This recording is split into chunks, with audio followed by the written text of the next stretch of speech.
Hello, everyone, and welcome back to. Oh yeah, we're gonna on air now. Just so you know, actually we're live. Welcome back to Elevating Beyond with a two-word mission statement: change lives. And let me do the little camera switch. Boom. Boom.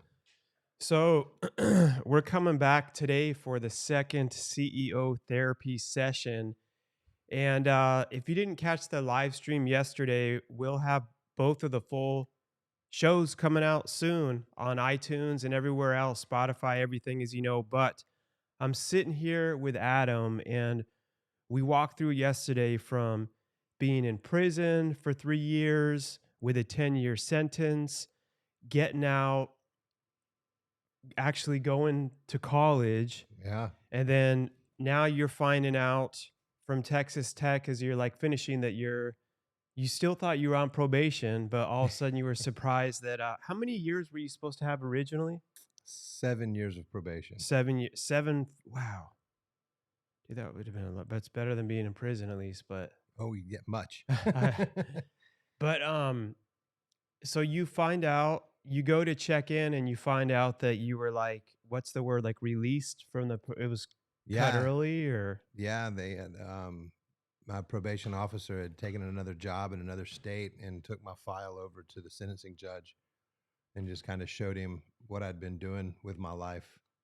And because of mm, that, he dismissed my case. Like he was like, okay, oops, I hit the table. that's fine. He was like, yeah, this guy's done. So I'd been released, I guess, freed. Yeah. Well, and then now you're so when you were going to school, I didn't did you start to have the idea then, like, I want to go to school for something with like psychology or to help people? Yeah, I mean, I knew that. I mean, that's like the whole reason I was there. Was I knew that. Um, I tell people all the time, like I didn't choose this line of work, like it chose me. Mm, Um, I knew that I had a story and I had an experience, and that I had a gift of being able mm. to connect to people, empathize, but also challenge, motivate, and drive. I think to be an effective therapist, you have to be able to do all that. Right, like you've been through Yeah, your own adversities of being able to teach, like, hey, yeah, you can get through this. You've been through and like to them yeah. to be like, well, you don't get it. You'd be like, well, I in my own Like way, I've actually, been through prison, and actually, yeah. I do get Yeah, it. yeah, yeah. And so like my whole kind of purpose was, share this so that other people don't have to go as far into the darkness as I did. Mm.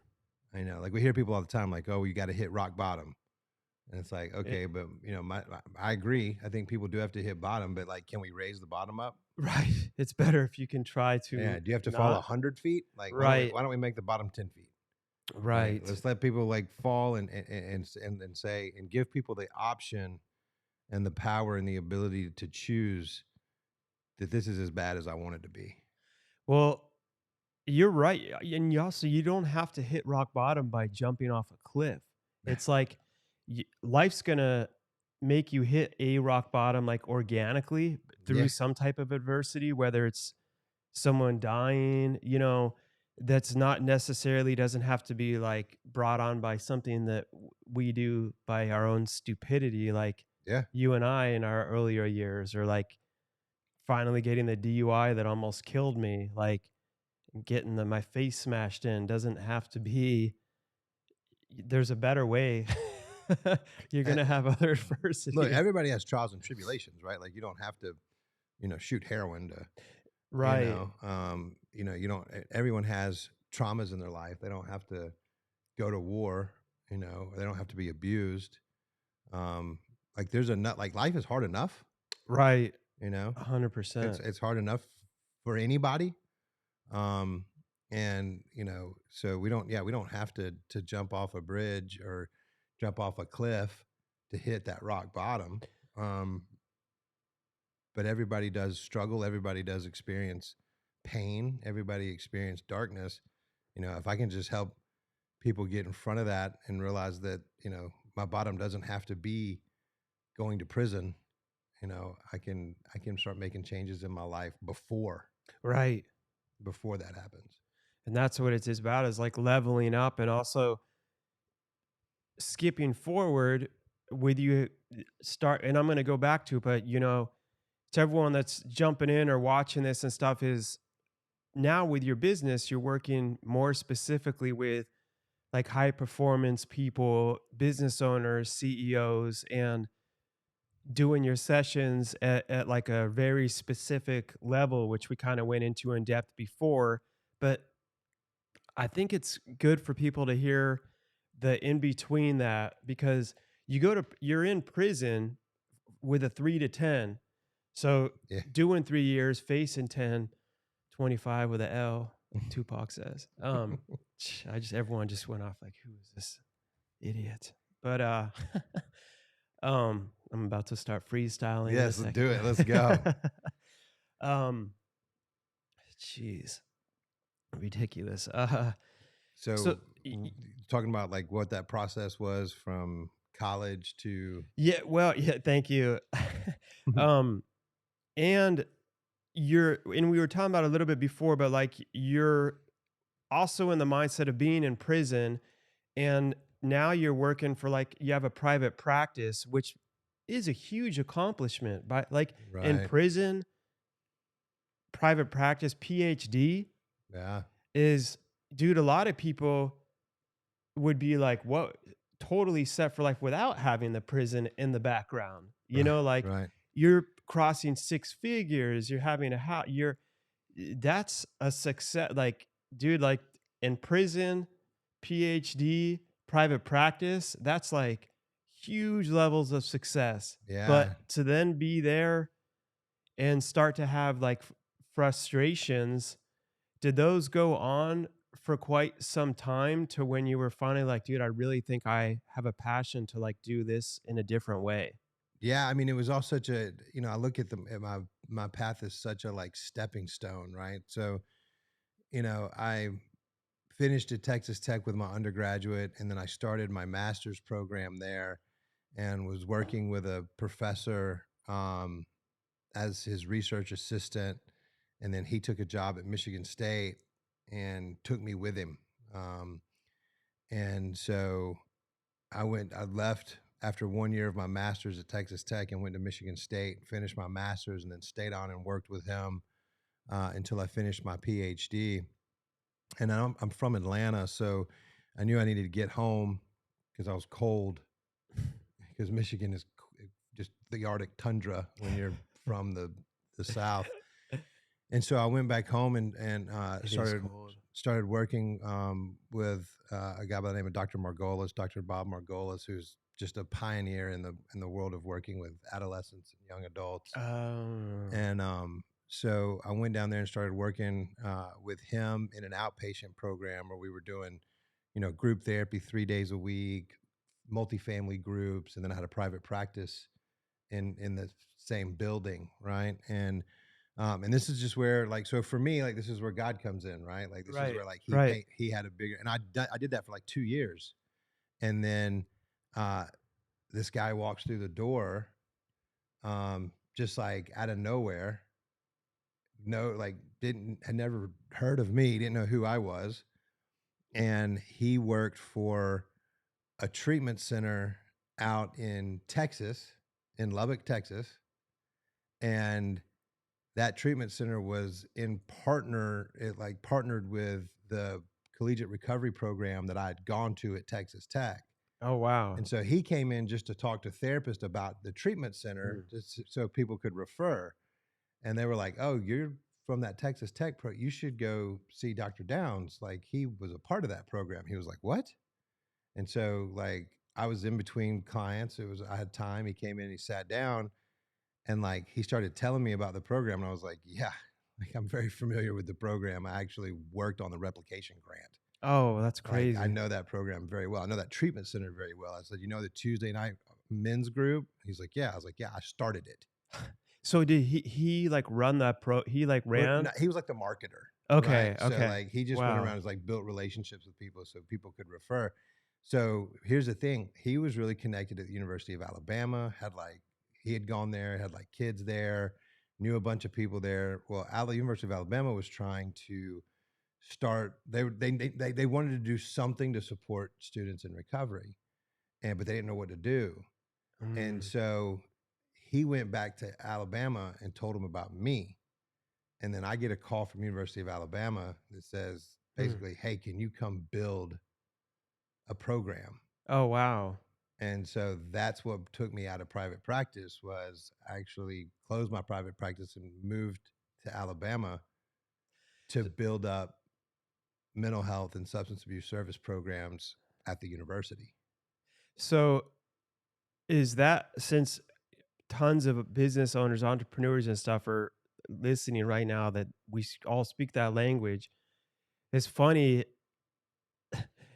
There's so many layers to the story with the prison and stuff, but what jumps out at me is when I hear the word he was because people when they think of like private practice, psychology schools, they don't think of the word marketer. Yeah. Then they don't people don't comprehend it's all a like if you're bankrupt, you can't help anyone. There's business models. Absolutely. I mean, you have to it is a business, Yeah, absolutely. you People know? don't comprehend that. Yeah, and you have to be able to market your services, brand your services. You know, you have to have a business plan, a business model. You have to know how many patients you need to treat. Like you need to know, if you're a facility, you have to know like your operation cost. I mean, it's healthcare. Well, it's funny because I've worked with people like doctors, you were saying the dentist too, Yeah. but mine's been on like with a leadership and I've worked with them on, dude, you're a business. No, like I'm a doc.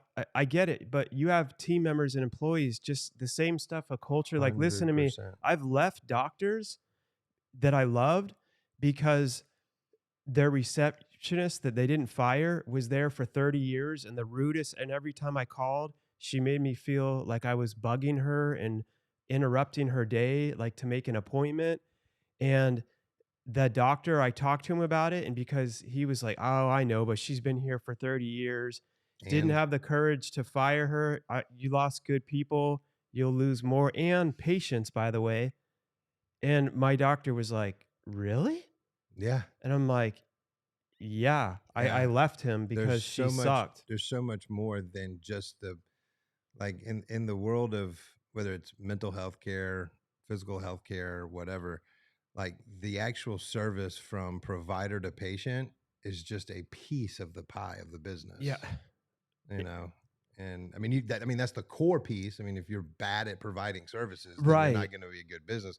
But you can be the best at providing services if nobody knows about you or your business is run inefficiently. Or Like, your team I mean, that's or your where yeah, or like your with a team leadership, sucks. it's like a good culture and a good team is without that, it doesn't like you're not gonna have that other level of the greatness of the services that you're providing for anything across the board. It's just good for people to come to that realization. There was a dentist that even learned that even like with their teeth whitening, Mm. that they weren't pushing the sales on that, and they realized actually the revenue from that was like 100 times more than what they made just from their, like, clinical appointments, billing the insurance.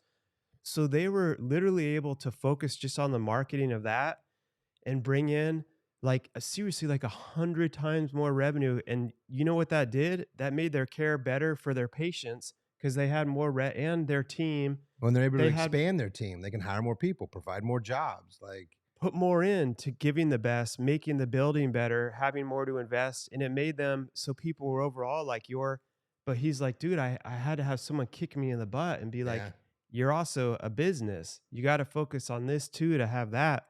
But anyway, so they go to hire you, and I'm just curious, like, what does that look like? Is that like, "Okay, we're gonna pay you once it's set up," or, "Here's X amount of dollars not so just they to, like, start a consulting?" no, like they hired me like as a faculty member, so they brought me on as both a faculty and a administrator. So I was faculty in the School of Medicine.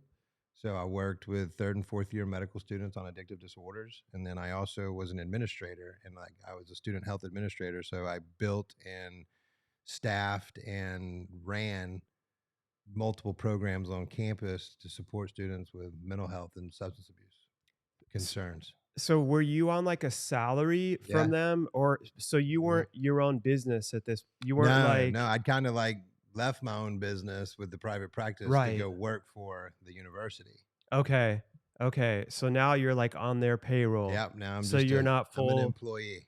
okay. So you're this is the next level, you're not fully at your own. No, no, But definitely not. doing your own private practice wasn't fulfilling you enough, obviously, to were you struggling more there or No, I mean, like, I enjoyed it. I mean, like, I mean, I loved the people I was working with, the families I was working with. We were having a great impact, but, I'm just kind of one of these people that, like, for me, it's about where can I have the largest impact and a and I also don't believe in coincidences. I mean, this guy randomly walked into the building and this opportunity presented itself where I could go to the University of Alabama and build a collegiate recovery program, which was the same which is based off the same program that gave me a second chance in life.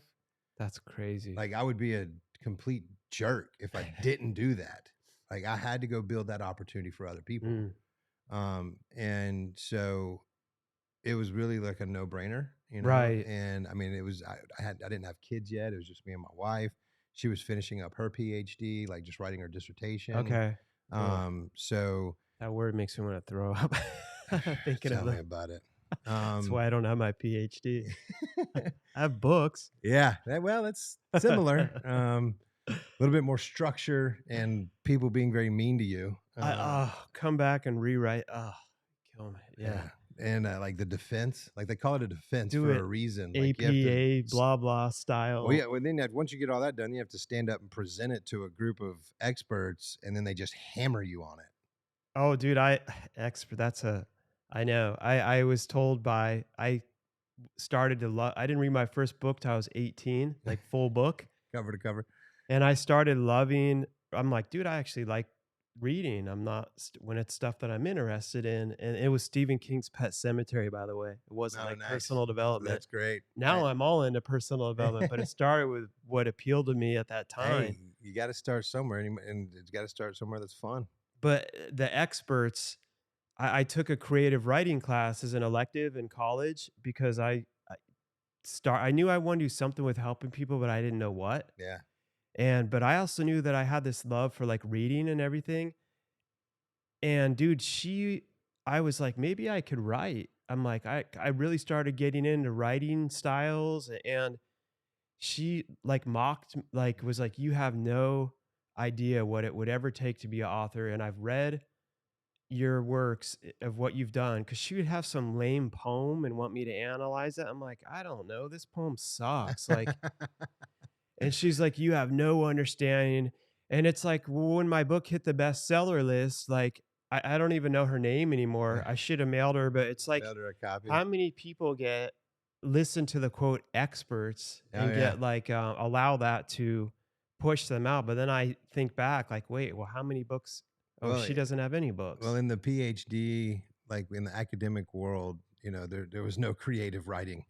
And if your writing even appeared to be creative, like, you would get destroyed. No, And, it literally has to be like academic writing is a APA very style, blah, different. blah, blah, and it's like, if you don't talk like this robotic form, then Well, you will not be it's like, "What?" if you express any kind of, like, opinion, like, you better back it up with data. Right. Like, you can't just say, "I think it's this," or "I think it's like this," or "You should do this." If you say that, you gotta then come right back with, "This is what all the data shows."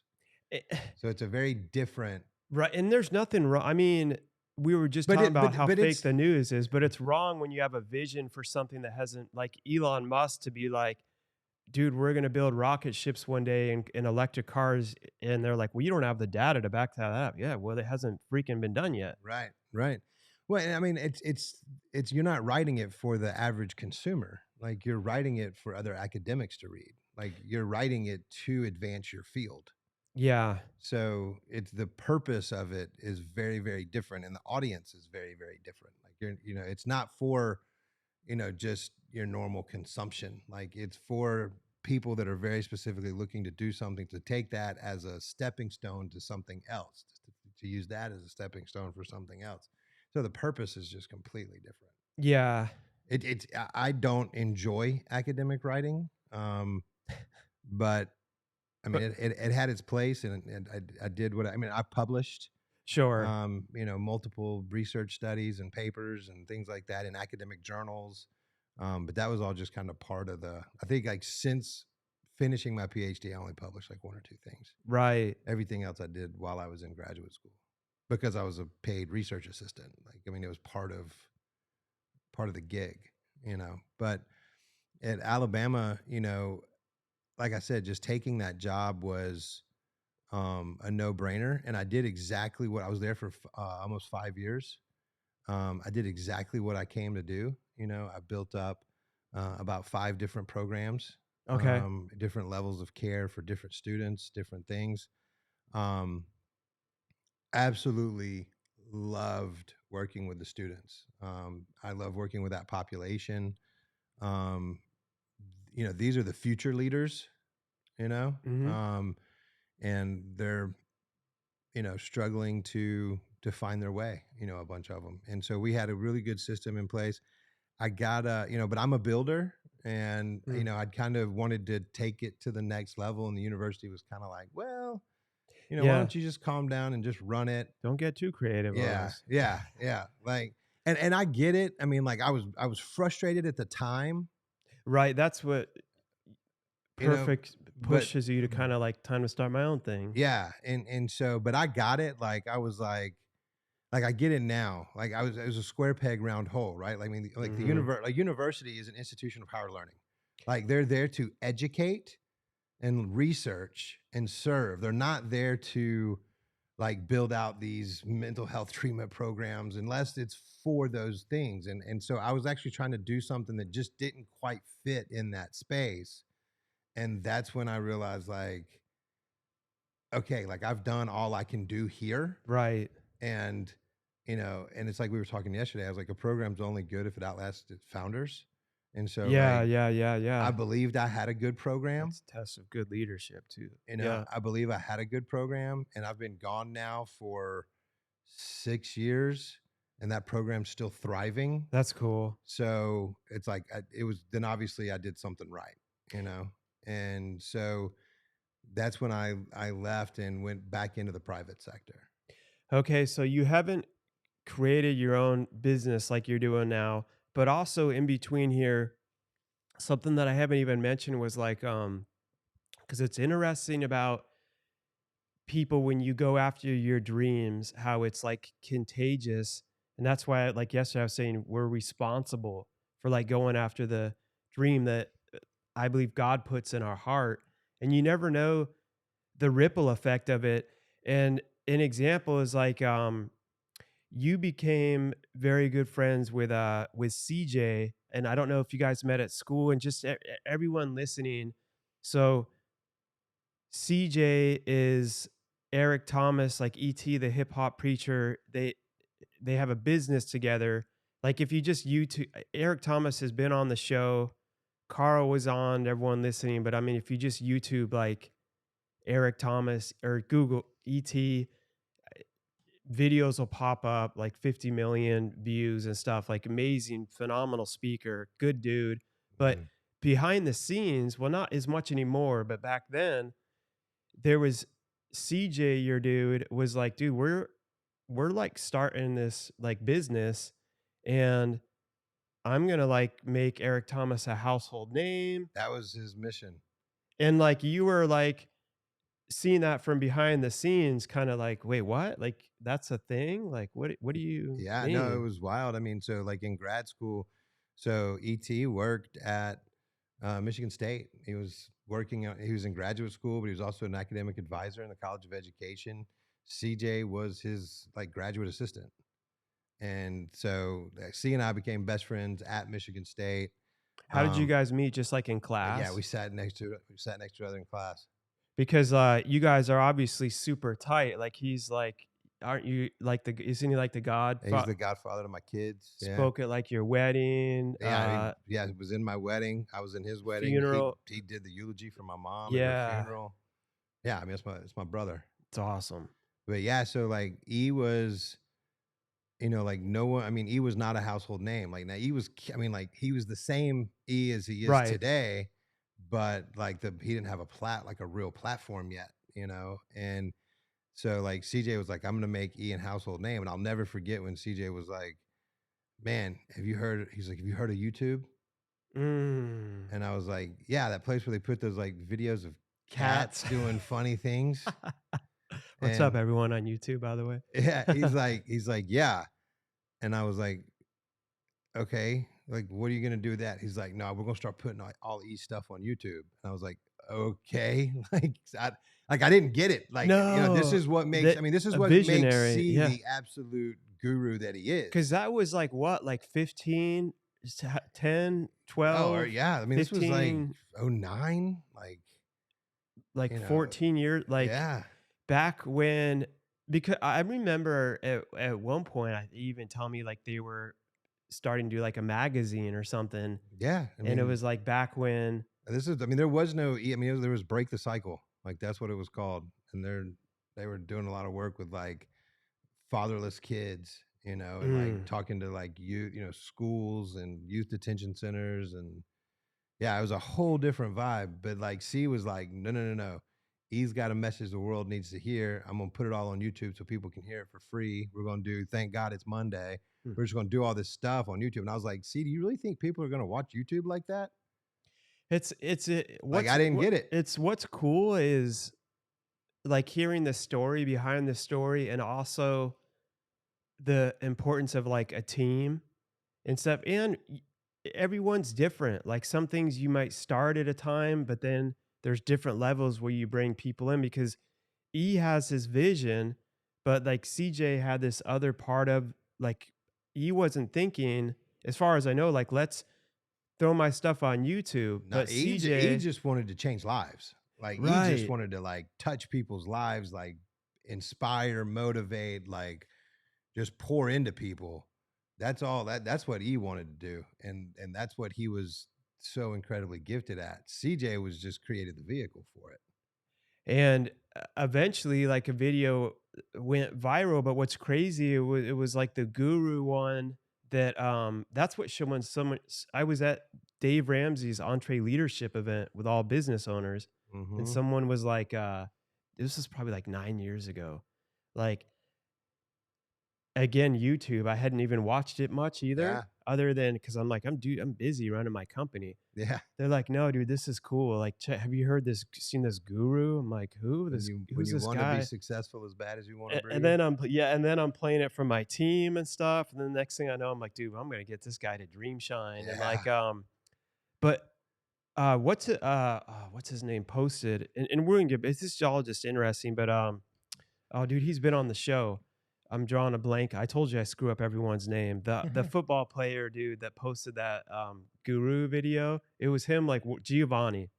Ah, I don't know if you saw. It was him like working out, and he posted it with like Eric Thomas doing the yeah. voiceover with like the Yeah. music, and it that has like 50, 60 million. It's crazy how that Wow. went. But CJ had been building up the YouTube channel in addition to that, because then when you went, you would find them. Had he not been like doing all that Oh, yeah. stuff that was, dude, even to like your best friend, I'm sure you weren't like, don't you guys should give up. But you're No. also like confused, like, how I don't like what? You guys Yeah. are gonna, that's a business? You're gonna okay. Yeah. I mean, Like, I didn't say, I was like, how do you monetize this? right. Like, how do you actually like make money to pay your rent? Like, like, 'cause I mean, remember, we were all still, broke right out of college. Like, Right. and I just didn't, it was so foreign to me, and I didn't have the vision I mean, that's why CJ is what he is. I mean, like everything he touches turns to gold. And, and it's because he has But it took this. them keeping it real. It took Oh, them. It wasn't like it they didn't have, no, started this didn't go and viral then he's overnight. They like have a bunch of money. 300,000 in an event getting No, paid to speak. And CJ went years without getting paid. That's what I tell people all the time when you're doing a business. You and I were talking about it too, Yeah, pushing to the next level of there's times I paid myself with debt to make yeah, sure my employees were paid for. Literally, I remember my CPA being like, "Well, you paid yourself salary." He's like, "Interesting. It was all from credit card yeah, debt, but you managed to get paid at least this yeah. year. You Congratulations. never missed a payroll." Yeah, By the way, I never missed a payroll for my team members in 15 years. I'm always like, "Nope, no matter what." There's times I've put everything on the line, but people don't see yeah. that part of it, of what because we were talking about, like, The we're all wired different. entrepreneurship's sexy on Instagram. That's about the Right. only place it's sexy. When people are only showing 1% Yeah, of what it takes to do what you're doing, yeah, which yeah, helps no one. yeah. Uh, No, because it just creates a false image, and then everybody thinks they can do it. yeah, it's ridiculous. It puts this it's ugh. But, fortunately, there's more real people, like we're talking now in other shows and, like, Rogan and, like, ET. Dude, there's a for every, like, pretentious, there's a lot of real people out there, which is, Absolutely. thank God, Well, refreshing. and now there's platforms for that information to get out there, Right. and for those people to be able to, like podcast, YouTube, all the different social media side. I mean, there's so many different ways to share information now. Yeah. Yeah. With before there wasn't. No. People have to look hard. It isn't always as sexy as the "here's me on a private plane" and all this, but guess what? Like, those that are really seeking the real knowledge are gonna find it, and Yeah. that's the people you really wanna reach. But anyway, so that will kinda, like, merge together too, but I just wanted to plant that seed, how you guys started developing a relationship, because it's interesting through that over time, you see them now, like, get to different levels of success, and almost subconsciously, people can choose to be envious or inspired. Yeah, and for me personally, like it's also perfect, right? Because like I was, working, in my private practice, working with um a lot of affluent populations, like a lot of the families I worked with were families of entrepreneurs, businessmen. I mean, I Mm, worked with founders of big giant companies, that are household names across the world. okay. And I worked with presidents of those companies because their kids were struggling and stuff Mm, like that. And so I got, sort of that, but I was in this little bubble in Atlanta, right? And then right. I got this opportunity to go to Alabama, and then I created something in Alabama that had never been done before. Yeah. Like to bring that level of service on a college campus hadn't been done before. So now all of a sudden I'm getting invited to speak at all these like academic conferences. Not like it was a different, Right. it wasn't like in the public view, but in the But it's a like in the privilege. mental It's a health world. respect. Absolutely. And in like the mental health world and in the academic world, like to be able to speak at, all these different conferences and to share like my vision for like student care and like these kind of things was incredible. And then that put me in a position to say, okay, now I think we can take it to the next level. And so at the same time that my career is doing this, like CJ and ET and that they're all, I mean, just blowing. I mean, like you can't walk through an airport with ET. I mean, you can't do it. I mean, like it's stopping pictures, autographs, like it's crazy. Uh, I was he had me meet him, at OSU, Ohio State, mhm. when he, with my son, who was, like, 18 at the time. And he was like, "Hey, I'm coming here." Dude, again, sucking with names, meeting with a professional football player. Yeah, Actually, there was several. yeah, they're probably talking the football team, stuff like that. Yeah, and one of the players that graduated from there that was pro, like, dude, big time player. I have his picture with me. I just am the worst with Yeah, names. no, I hear you. But it was we were walking around and more people recognize E than, like, this dude on, like, all due respect, he's big time, like, NFL, Yeah, and people were like, "Oh, E's here," and stuff, and, yeah. like, but most humble guy, Oh, like, absolutely. real genuine in it all for the right reasons too. Yeah, no, absolutely. And so the whole time they're like, especially CJ, I mean, he is too, but especially CJ are just like The bet real. bet on yourself, like get start do your own thing, like that's where you're gonna have the biggest impact. And I was like, man, like I mean, besides like the private practice piece, like I just hadn't really like visualized like how entering into the world of entrepreneurship would necessarily work for me. But I knew I was a bad employee. As a psycho well, no, you're right. It's a weird because having your own private practice in a sense is having your own business, but it's different when you're totally, like, branching out to where, like, "No, I'm gonna be, like, this one type of specialist that I'm gonna have whatever fees I want." We're not talking about insurance or anything here anymore, and it's Yeah. like, you're hiring me as, like, some type of specialized consultant specifically for CEOs, like high performance people. Like, where did that seed start to come from for you to bring up for them to even have those conversations, like go on your own thing? Were you like, I'm feeling Well, frustrated well, with yeah, a because I mean, so like I mean, I would talk all the time with like because we took family vacations with CJ and his family all the time and stuff like that. And I'd always be talking about like all these ideas. Like, Mm, man, we could do it this way, we could do things this way, but I get this pushback, like blah blah blah blah. And so that's when he would be like, man, he's like, jump on into the dark side, like come on over. It's this is great, like blah blah blah. And so, but then what happened was when I left the university, I actually didn't start my business right when I left the university. I actually left the university to go work for um, a really large mental health and substance abuse providing company. It was called Bradford Healthcare, and they were based out of Birmingham, but they had like 6 different inpatient treatments, 17 outpatients, and were really really growing.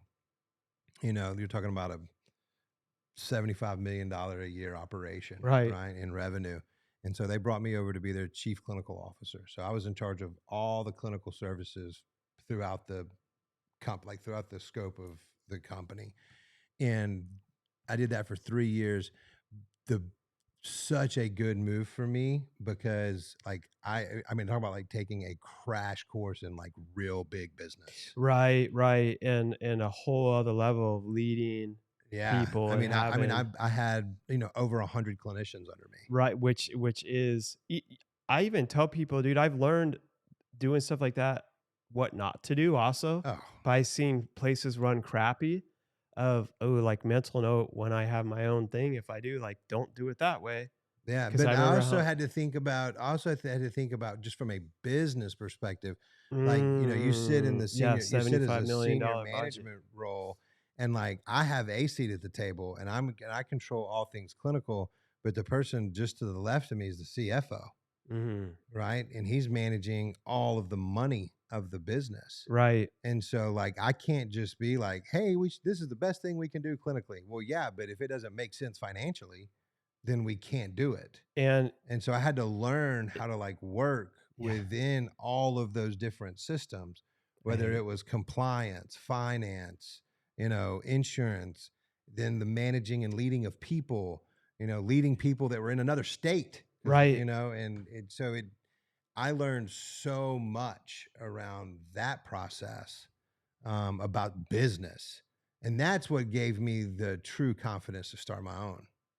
Life's pretty amazing the more you share your stories because people think I've had people ask me like, "Well, how do I know what my passion is? How do I know?" And I'm like, It doesn't really w for most people that I know and myself, it's more like you just start going down a path You and there's, build. like, just different levels, and you just kind of keep, like, following your gut, and, like, I'm Yep. again, like we've heard it, I can look back and be like, "Whoa, that started to prepare me for this," and then Yeah. I No, didn't know that I 100%. was gonna like, dude, I'm sitting right here in a studio, when I had my company Dream Shine for people with developmental Yeah. disabilities is nothing to do it is all about helping people, but it's when I was like, "I'm gonna start a podcast," Right. I couldn't even in my industry, people were like, "Dude, you What? talk about 7 I'm like, "Well, I'm gonna have people sharing, like, overcoming adversity," and they're like, Yeah. "What does that have to do?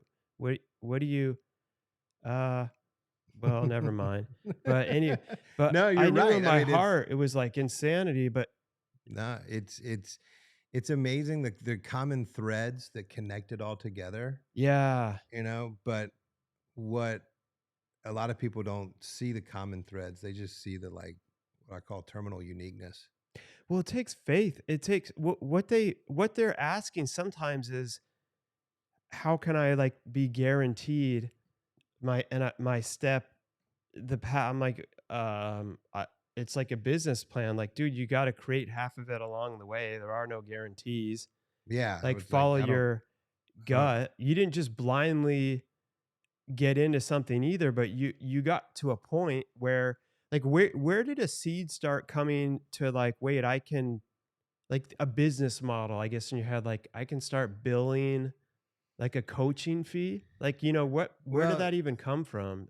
so I was working as the chief clinical officer at Bradford, and I sort of had this realization, um, like, man, I've got this office, um, in a penthouse, like glass office overlooks downtown Birmingham, and it's like I haven't actually spoken to a person that I'm trying to help. Oh, you weren't in the trenches anymore at all, Yeah, right?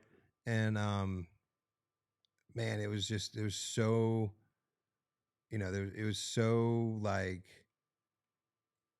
it just wasn't right anymore, right? Like and I've always trusted that, like you always say, like there's seasons, right?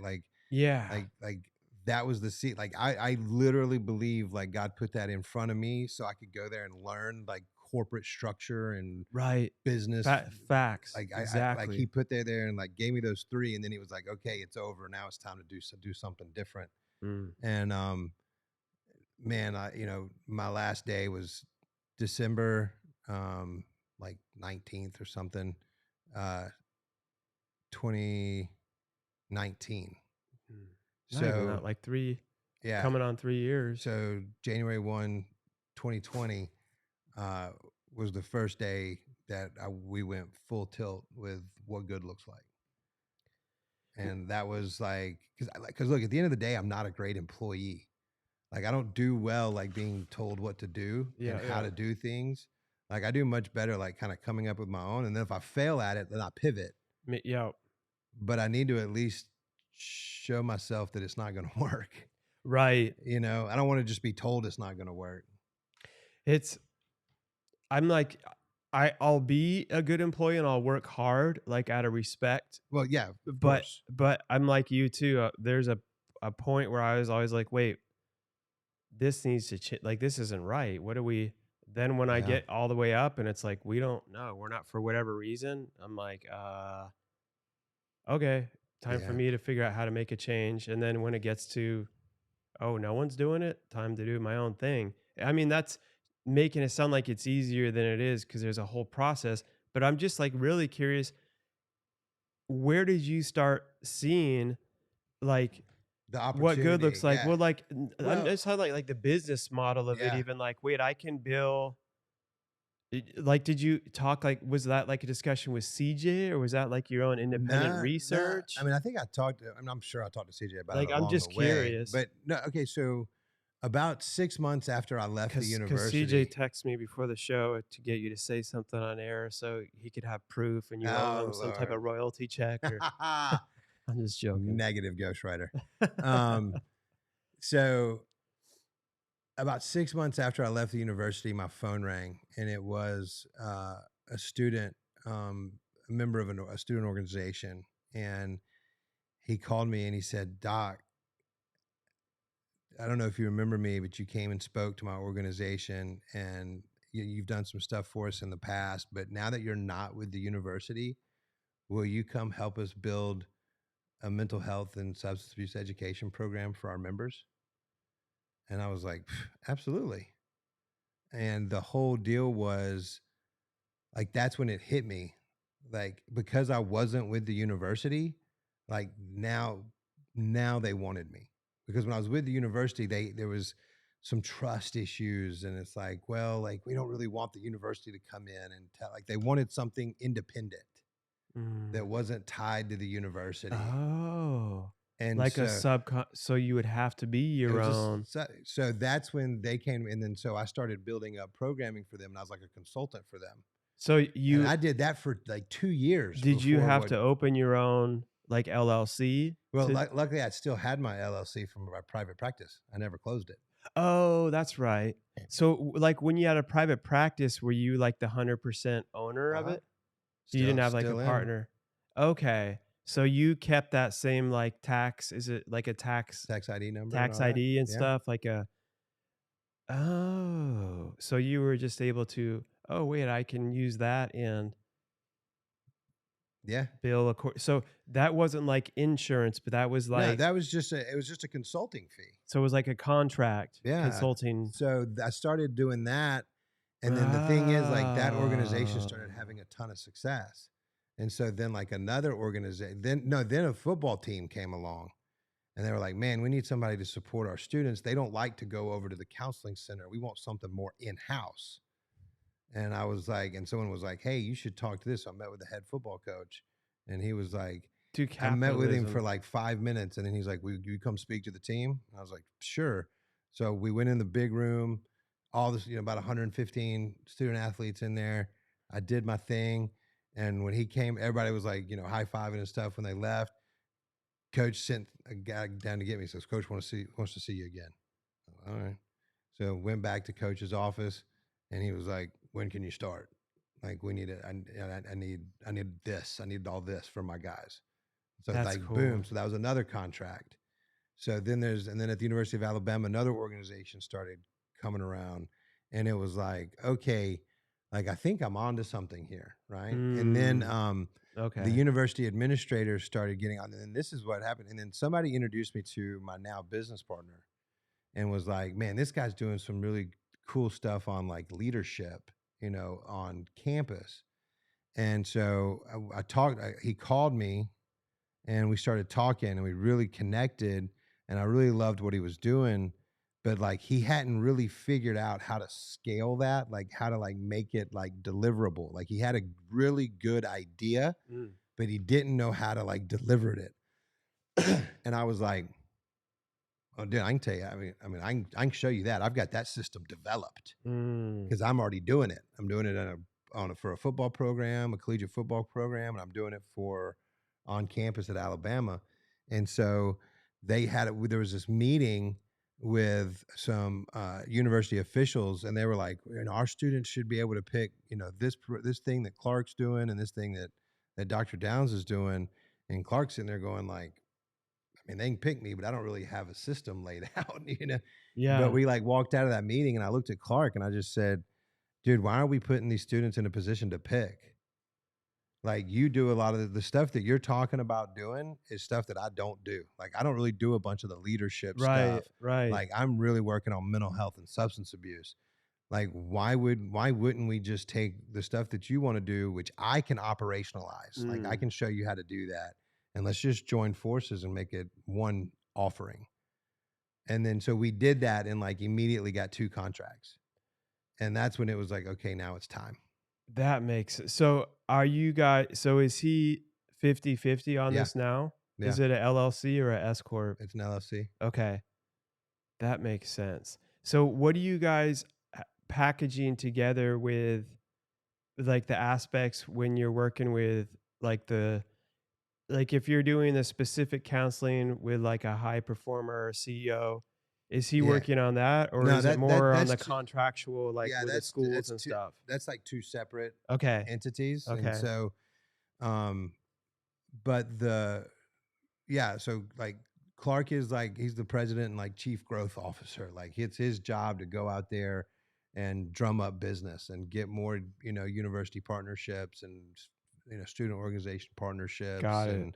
and all those kind of things. Like he's been texting me all morning. We've got meetings, at Miss Old Miss, Oklahoma State just called. We got that meeting set up for Monday. Like so we're Dude, We're let me know if growing. you guys ever want anyone to talk. I love anything, you know me, leadership. Yeah, So you're 100. Yeah, no, we dude, with the school another area with the schools, I went to an MBA and I was so happy to be able to talk about business and real leadership from experience while still trying so hard to be respectful because there's so much like the professors stuff we're doing oh that yeah. haven't done it that weren't So helping people at all. yeah, so our contracts aren't with the universities in particular, they're with student organizations, like, so mainly like for like fraternities. Oh, that's right. So That's we don't right. have to like mess with Oh the man, the university and the politic. politics and the bureaucracy of all that. And what a lot of people don't understand is these fraternities are businesses. I mean, these fraternities are $1 million to $2 million revenue businesses every year that are being run by 19 and 20-year-olds. That's so that's yeah, they don't. And these students are in leadership positions, and like the fraternities, like the national organizations, do a good job of providing them like leadership schools and all these types of things so they can learn how to be leaders in that world. But to be, I mean, think about being, 20 years old, dealing with 100 plus guys, Mhm. crazy college guys, right? Trying to, and look, if you're in a leadership role in one of these organizations, like, you're a pretty high functioning person, Oh yeah, right? Like, you're absolutely. taking your school very Yeah, seriously. So you're I making really agree. good grades. You're trying to get internships. You're trying to run, $1 million budget, Right, right. and like keep While the being place in from school, burned yeah, down, yeah. and going to school, and like, I don't know, try to have like some fun, like Right, try to right, like hang out with your girlfriend. right. Like, that comes with an enormous amount of stress. That's true. And so these young men are incredibly stressed out, and then they got all this pressure from mom and dad, like, am I going to be able to get a job even though I've got a great degree in aerospace engineering, but the economy's crazy. So there's just so much going on. So like, our job is to be there to support, these young men, and provide, mental wellness education services, um, and to just be there for them. Mm, We teach them, it's a train the trainer. Like, we teach them how to be accountable to each other, and to bring a culture of mental wellness into their organization. Like, we don't want anyone to ever feel ashamed to talk about anxiety or stress. okay. Like, those aren't four-letter words. Right. Like, you can talk about that stuff without, like, free from judgment, and then know that there's a resource there for you if you're feeling those things. And the likelihood of these students to reach out for help, like to go to the counseling center on campus, is low enough as it is. And then even if they do, It's whack. well, It's there's often like 2, 4, 6 week waiting period, yeah. because every university I've ever seen's counseling center is understaffed. Yeah, that's where I was saying, like, capitalism, the thing that's great about capitalism is it pushes people to outperform and over deliver. And where there's like a gap of someone not doing something well enough, it's like, dude, okay, we'll use our budget to hire you privately so you don't have to be restrained or held back by any of this crap so you can actually help more people. Right. And that's like what business done right is. Like that's how Dreamshine got we went against the grain, against the state, against so we could do stuff in a totally different way to help more people and not be bound by all this other crap that's going on. Yeah. Like that's but you go where do you go from there to cuz everything you're talking about it's like you're dealing with some high performance already people that are like 20 Yeah. and then yesterday on the show on part 1 we were talking about with working with CEOs, business owners, high performers that also deal with a lot of this exact same stuff Yeah. but don't Well, go to so anyone to talk to, or they so don't have time for therapy, like so once again, like, this was a part of the stepping stones, mm, right? Like, I did the private practice thing. I refined my skill, got exposed to a demographic and really understanding that mm, demographic. Then got at the university and learned how to build systems within systems, and learned how to really manage systems. And then got some publicity, in the mental health world, for doing the things that I was doing, some kind of cutting edge stuff, which then led to me going into the corporate space where I really learned the business side of it at a high level, which then led me to starting my own business and being an entrepreneur and experiencing it firsthand, not just from, but I'm also this whole time I'm surrounded by entrepreneurs, right? Like with, all of the work that I've done with CJ and E, and like they have a mastermind, and I speak on mental health and entrepreneurship with them, and all this kind of stuff, and it all just prepared me.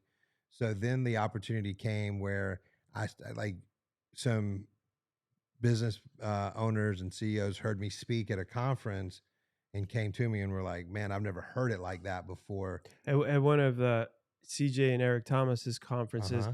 So the being surround who you surround yourself with is so important in Uh, what you choose. We were talking about it earlier, good or bad. The news, we were talking about fill or the fear and drama stations fill yeah, you with fear and drama and hate, and it subconsciously gets into you without you even realizing it. And yeah, but also the same with being around people that are doing cool things or pushing the limits and leveling up. exposure. And It's we like exposure. that's why I at a time like have been I pay to go, and I've had people pay for my services and be like part of the master. Like I had a mastermind at a time for Elevating Beyond. We had a wait list. It gets us like-minded. I'm actually you and I are talking about like options even for the future, Yep, which is huge, making time for it the right way. yep, But when you get around, it became contagious of me, like being around at a point with my company where I was with, like I was saying, like Dave Ramsey and Dan Miller, New York Times bestseller, and in a group, and everyone had a book. And all of a sudden, I'm like, okay, I'm going to have a book. And yeah, it just became like the new normal.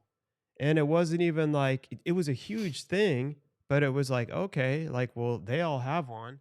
Like, it just feels more normal to, and then you do, and you're like, dude, that's a huge, huge thing. But when you're around people, and it's not in an envious, it's like more of like a contagious, like, oh, that's totally possible. yeah. It, it's like, 100%. It's about exposing yourself to different opportunities. Being there um, to see things that are the way I look at it. And I was talking to one of my clients the other day about this. Like I'm always gathering data. mm, Like no matter what I'm doing, like there's content everywhere, and so just by living, it's there. And so I'm always like trying to like absorb and learn and from situations, people, opportunities. And there was, it just presented itself. I spoke at a conference, well, someone it didn't came to just me. I got to give you credit where credit's due too, because you worked really hard this path through prison, through your thing, No, no, through college, absolutely. but then you were tight with CJ, with E, and similar core values. And also, they're seeing you doing something of value, and they're like, because I know them, they're not going to just bring someone to one of their events to speak. Yeah, That CJ's not gonna be like, "Dude, we're gonna bring the brand." He's yeah, not be if he absolutely. totally saw something in you and the competency, what you were bringing. And also shout out to my man Caro, by the way, for connecting, Adam and I. Yeah, absolutely. But they saw, "Dude, you have something like a great message to bring to a lot of our entrepreneurs and stuff and people at our event." And then you're reaching out to them Well, and yeah. Well, and the other thing too is like, I mean, and they talk. I can say this on on this show because they talk about it at their conferences. Like C has struggled with anxiety, right, and like, who did he call? Like, he called me. You know, and when ET was going through some stuff with his son and trying to figure out some things and helping his son figure out his path to move right, forward, like, who did he call? Like, he called me. right, And when E knew that, he wanted to do something about mental health at that last conference, like he picked up the phone and called me. I was in Baton Rouge, Louisiana, working with a student in LSU, And he called me and was like, "Hey, I'm doing this conference. These are going to be the dates. I need you there to do a thing." And I was like, "Done, got it." And so, no, I mean, it wasn't just like it didn't fall out of the sky and land in my lap. Like it took every single step of the way. It took me selling dope to a DEA agent to be here doing what I do. But because of the decisions that I've made, the work that I've done, the work that I've done professionally, the business that I've created with my partner, like the success we've had in that business, the starting Risks, to the get it, the struggles. risks, Yeah. the struggles, and then the starting to get out and actually talk about this stuff. Like that's the other thing is like no one like you know a lot of people talk about it sort of becomes trendy to talk about mental health, but a lot of people are just talking and Right. a They're lot of not people opening up. yeah and like the talk I did actually at the 360 conference with was about mental wellness, not mental health. I like that. And mental wellness is actually Like a muscle. it's different. It's preventative medicine. Like if you take care of your mental wellness, if you do certain things, because listen, like here's the reality: people can experience anxiety without having a generalized anxiety disorder. Right. Like people Right. can Or feel, panic attacks even yeah, too. Yep. and people can feel sad and not be clinically depressed. Right. Right? Right. Like there, you can have symptomology, but not have a disorder. And if you learn ways to identify the symptomology and really understand what it is, and then develop like techniques to deal with that, and you stay in front of it, Mm. this is mental wellness, then the likelihood of a mental health problem happening goes way down. Well, even And if that's what it we're trying to do, like at our university. Like we're trying to bring this culture of mental wellness right. into these college students because, like, guess who they like? These people are taking jobs in investment banking. Like these Right, right, people are right. taking jobs in real estate. Like these are people that are future business owners. That end up having, well, also, even if it is a quote like disorder, doesn't mean that it's not something that you can continue to build and battle Absolutely through. not. Because Yeah. I've worked with anxiety and pushed through it for years, and I've realized it's part of who I am in ways. It's a strength of how I Yeah. overthink things, but it's also a weakness when I allow it to paralyze me. Yeah. But, and I also know what it's like to be in CJ's shoes when you have that and you feel like, "I don't wanna tell anyone about this because, like, I'm running all this stuff, I'm doing these things. I don't know how to even," like, you have to have someone you really trust, but the problem is if you don't go to anyone about it, that's when it will get much worse. Like I had a good friend, he was like on the Wall Street Journal, they called him like, dude, he had a nickname like Kid Wall Street Superman at like age 28, Wow. had closed like these billion-dollar he was like, dude, I had a gun, like its story starts with his wife having an affair because he never was home, always working, all care. Mm. Starts off with a gun in his mouth, and he's like, dude, I would close billion-dollar deals and shut my door to my office and go in there and just weep. Yeah. And only sometimes my receptionist heard me. He's like, my suit was like my armor. Yeah. I put it on, and everyone just on the outside thought I was he's like, dude. Then he realized and went and talked to someone like you that was able to be real and work with him like through his stuff. Not only did it fix his marriage, but he openly speaks about it and everything, Beautiful. which is beautiful. But for those that aren't, like he almost pulled the trick. He was so close to Yeah. like committing like Yeah. that level of suit, Yeah. because that's where the path can easily lead if it stays unchecked, you Yeah, no, know? 100%, 100%. And I think that, like I said, like it was just the opportunity presented itself because I kept putting myself in the right positions and I knew the right people and right people trusted me.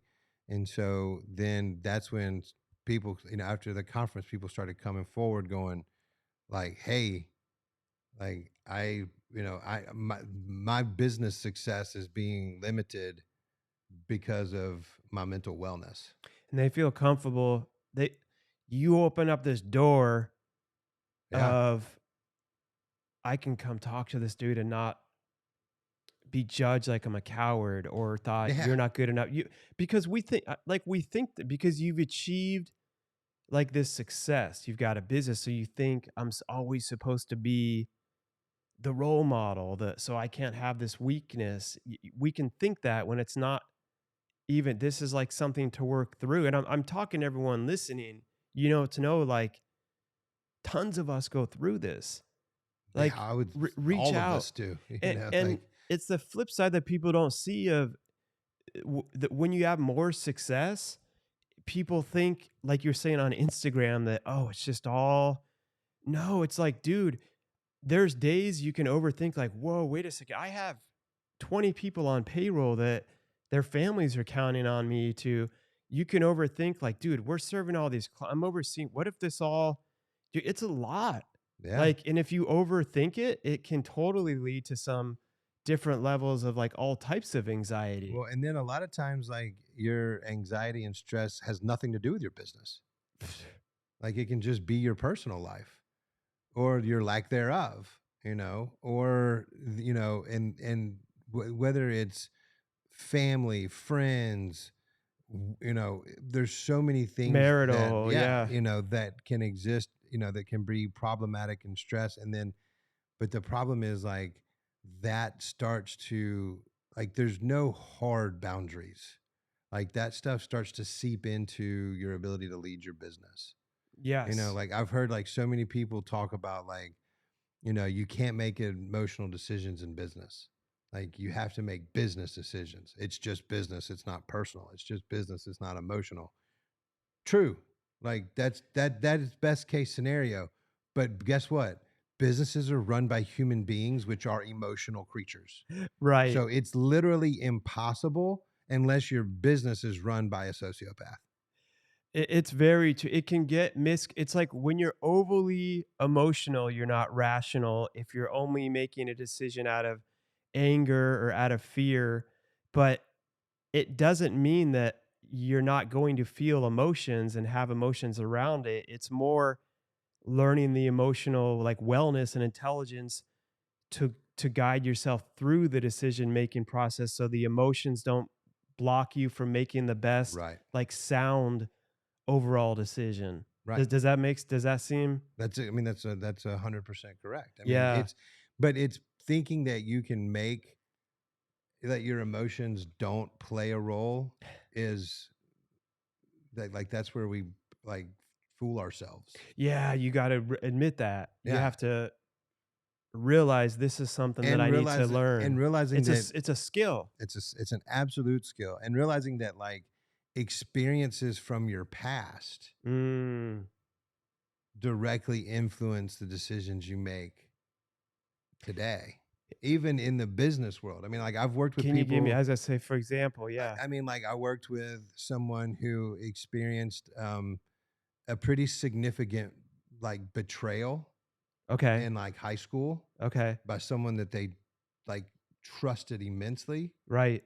and that because of that betrayal, um, they were not only just felt bad, but that also the betrayal led to like them being like robbed, like taken advantage of, robbed for like money.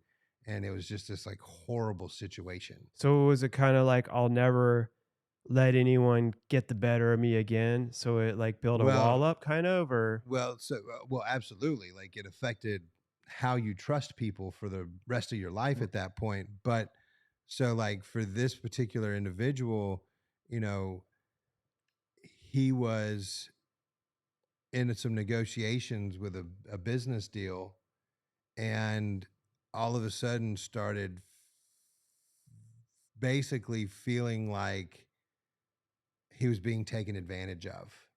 And this was like an actual, from you seeing it, like, probably some looked like an opportunity, right? Yeah. No, no, no. It was a good opportunity for him. And he Like was like, this is someone like who's, all of like, a sudden highly he start successful. very Like, successful. that's what I mean, who Yeah. you work I just want people to listen to this to understand, 'cause they're thinking like, "Well, yeah, but they don't get it." 'Cause I've got listeners like saying like, well, he'll openly say he's been on the show, like the CFO of Foot Locker, of Yeah. Yankee Doodle Cannon, Dan Waldschmidt, the $1 billion strategist, and they're like, well, they get it because 'cause they've been on the show. But other people that are listening thinking, well, no, but they don't. No, this dude's a very successful. Because you think you're all alone, and I'm telling you, you're not. No. And this is a very successful person. And from what you're explaining, he's like Well, getting ready to do this deal, and right, well, he's something's trying to blocking figure him. out if he's gonna do it, and then, like, something's not feeling right, and he's starting to feel like he's getting taken advantage of, and then, like, he starts getting angry, right? Oh, Because like, it starts because basically what's happening is he's getting triggered his trauma is being triggered, right. you They're know? trying to take it. They're And gonna so screw. they're Yeah, gonna screw me over, Are they really gonna, and so, like, he literally, like, took a pause to the meeting and stepped out and called me that's cool. and was like, we just kinda processed it real quick, and it was like, "Yo, you're not 16. Hmm. Like, you're not getting robbed. You're not being," you know, like, we kinda went through it, like, "What is making you feel this way? Like, is there anything that," and I'm not telling you Is not there to, like, anything trust sketch? your gut, but it's just how is all it really was it just the business still did there was some vulnerability to it. But s- that's Normal. yeah. So it was nothing so you were basically overall, this is everything's a risk, but it's like, dude, this is like a healthy risk opportunity. Is there a chance? Of course. But weighing in all this, this looks like a good this isn't like a weird, Right, well, this person's ultimately, I behind was my like back. I'm seeing them 100%. stealing money or shady. You're just connecting it to when you were robbed or whatever. Right. Well, to me, it was just like, okay, hey, look, let's look at this from the point. I was like, you know your business, you know what's right for your business. I'm not here to tell you how to run your business. Right. I said, but what I'm here to do is to give you a perspective. And what I'm asking you to do is, are you looking at this through the lens of you today, present CEO, or are you looking at this from the lens of the 16-year-old high school kid that got taken advantage of? Mm, And like, I was like, trust your gut, but trust your CEO gut, not your 16-year-old gut. right. Get the wisdom from that, but also push those skills that And then you've make learned the to weave through decision that that you need. emotion. Yeah. And then make the decision you need to make. But like, if you need to go in there and ask some more clarifying questions, Right. like then because you are being triggered. So there's something there. Right, right, right. But instead of like getting mad and shutting the whole thing Like down, fight or flight. yeah, Yeah, like instead of doing that, like, why don't you go in there and ask for some more clarifying questions? Like, put some more things in there that, communication. you know, Because you may be just this far away because from, he wanted to just shut down and close it. Like, nope, done. I'm out. and I've seen it happen on teams and leadership too, where they won't have, or business partners I work with too. They're Yeah, one conversation away from fixing it and having unifying, or not having this conversation and yeah. dissolving. And by the way, like reading each other's minds, which we can't do. No. But and dude, these are So he, people you look at that you would yeah, think, oh, they don't ever, and like, it's like, there's no, no, yeah. So he went back in. He asked some clarifying questions. Felt good about the deal. Made the deal. Everything. Called me after the meeting. Was like, man, that was great. I was just tripping. I was like, yeah, that's okay. that's Like, that's why awesome. I'm here. You know. Wow. And so the you know, so the that's how it sort of started, but, I mean, listen, I don't coach a lot of people.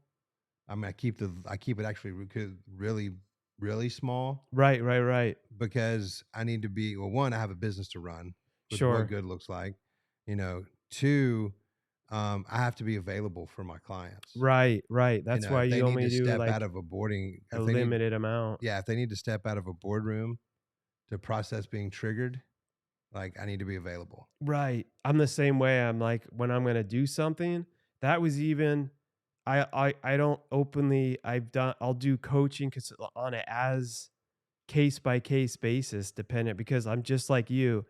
I Yeah. could do it and have people booked, but I'm like, no, if I'm gonna do it, I'm gonna charge a higher fee and I'm gonna be totally available and make sure I'm putting 100% of and it's my gonna be time with done you right. and ahead and available. And that's why I'm only going to do a case by case also, because I know I don't have the full time for that. But I am passionate about doing that, like in my situation Yep. anyway, in a different way. But I get that. But there's a huge need for it too, though. Dude, you should But have a book out eventually too. yeah, I've been on me about that too. I mean, I don't say that to so if you look, eventually we'll have the whole Elevating Beyond shelf back up, but if you look back behind us, Yeah, that whole stack, the red book on the right, E's book, that whole those have all been guests on the show. nice. Tons of them already authors. Some of them are amazing, should be, some people shouldn't. So because some are told, "Oh, you have to have a business, you have to have a podcast, you have to have a book." No, I wouldn't say it for everyone. Yeah, Um, because it depends on what your final message is, how it can come out, or does it even need to be in a book, you know? Because people are like, "Oh, that's your business card." Yeah, I get that, but is it? Like, does it need? yeah, But with your whole story and stuff, yeah, the reason I say that is because some people that can't afford your full, like, coaching services and stuff, yeah, it helps get that knowledge out. yeah. I'm working on a few things for that. Yeah. I got some stuff coming. We'll have you back on the show Yeah, when it releases. I could see that, like, yeah. an awesome need for that. But like when I work with my clients too, it's like I said, these are highly driven, highly successful people, and I gave an example of um, a business office setting situation, but like I've also got a guy who really needed to work on his marriage, and like so he was took his wife on a vacation and was able to like communicate with me while they were in Maui, and he's Mm, like texting me like, okay, we've got a plan, we did this, like I'm because my thing too is listen, you're the CEO of your business, but you're also the CEO of your family. right. And And your but are health you and your acting life and like it? your parenting, yeah. Are you acting like it? Are you being the chief executive officer of your family? So, there was struggles going on within the marriage that he was, like, or maybe you realized Yeah, that through no, your. that's man, all the time. Listen, I ran into so many people. Like when I was in Atlanta and working with this population, I ran into so many dads in particular. Moms are way better at being like empathetic and involved in their kids' process when they were trying to get help. I think that's just like a mom thing. Mm, But I ran into a lot of dads who were quick to come in and drop the Black American Express card and just be like, whatever it takes, just fix him. Whatever it takes, just fix her. And right, I'm like, well, you can put the American Express back in your wallet because it's going to take you sitting down and doing right. some work too. Like Mm, you can't swipe this. right, you have to put time in too. Yeah. Like it's going to take, like, that's actually the dads that would do that. I knew real quick that, okay, well, this is a big part of our problem. Right. As opposed to the dads that have put the time in and then they're still having these off the wall, then you'd be like, "Okay, cool. Let me pull some Well, we one-on-one and can, give the yeah, we can homeboy a reality check here yeah, we too." can figure it out, You know? Yeah. but if you're not putting in the effort, if you're not actually, it's like, is this how you solve problems at work? Do you just come in and throw money at it? Yeah. Uh, You might. I would No, not with imagine the that leadership. business isn't going to last, No. No. right? Like No, you no, go in no, there, no, you no. roll up your sleeves, you bring in a team, you figure out what's wrong, you figure out how to plug the leaks, you find a solution, you grow through it, you learn from it, and you don't make the same mistakes again. Right. That's how you fix it in the business world, right? What about things that But that's how you fix your family too. 100%, but what about the times when you roll your sleeves up, you've got a kid, like, say your parents were Mhm. going to counseling for you. Yeah. Say they went with you, you're still selling drugs, Mhm. what do you say? That's a hard thing for a parent. Well, of course it is, but also when you're used to being able to fix a lot of things Mhm. and you're putting the work in, dude, even in a marriage, it could go either way. A person could be, okay, I'm putting it on, I'm going all in, and their wife could still choose. Crazy stuff can happen all the time. Have you ever had situations like that with like a where you're where Oh, I mean, like, all the time.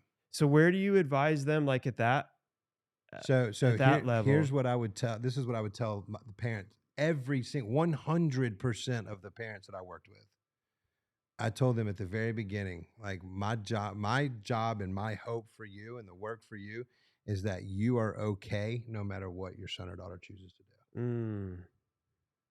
So if your son decides to get help and get better and change his life around, you're great. If your son decides to say F you to this whole thing and chooses to go back out and live a self destructive lifestyle, you're okay with that too.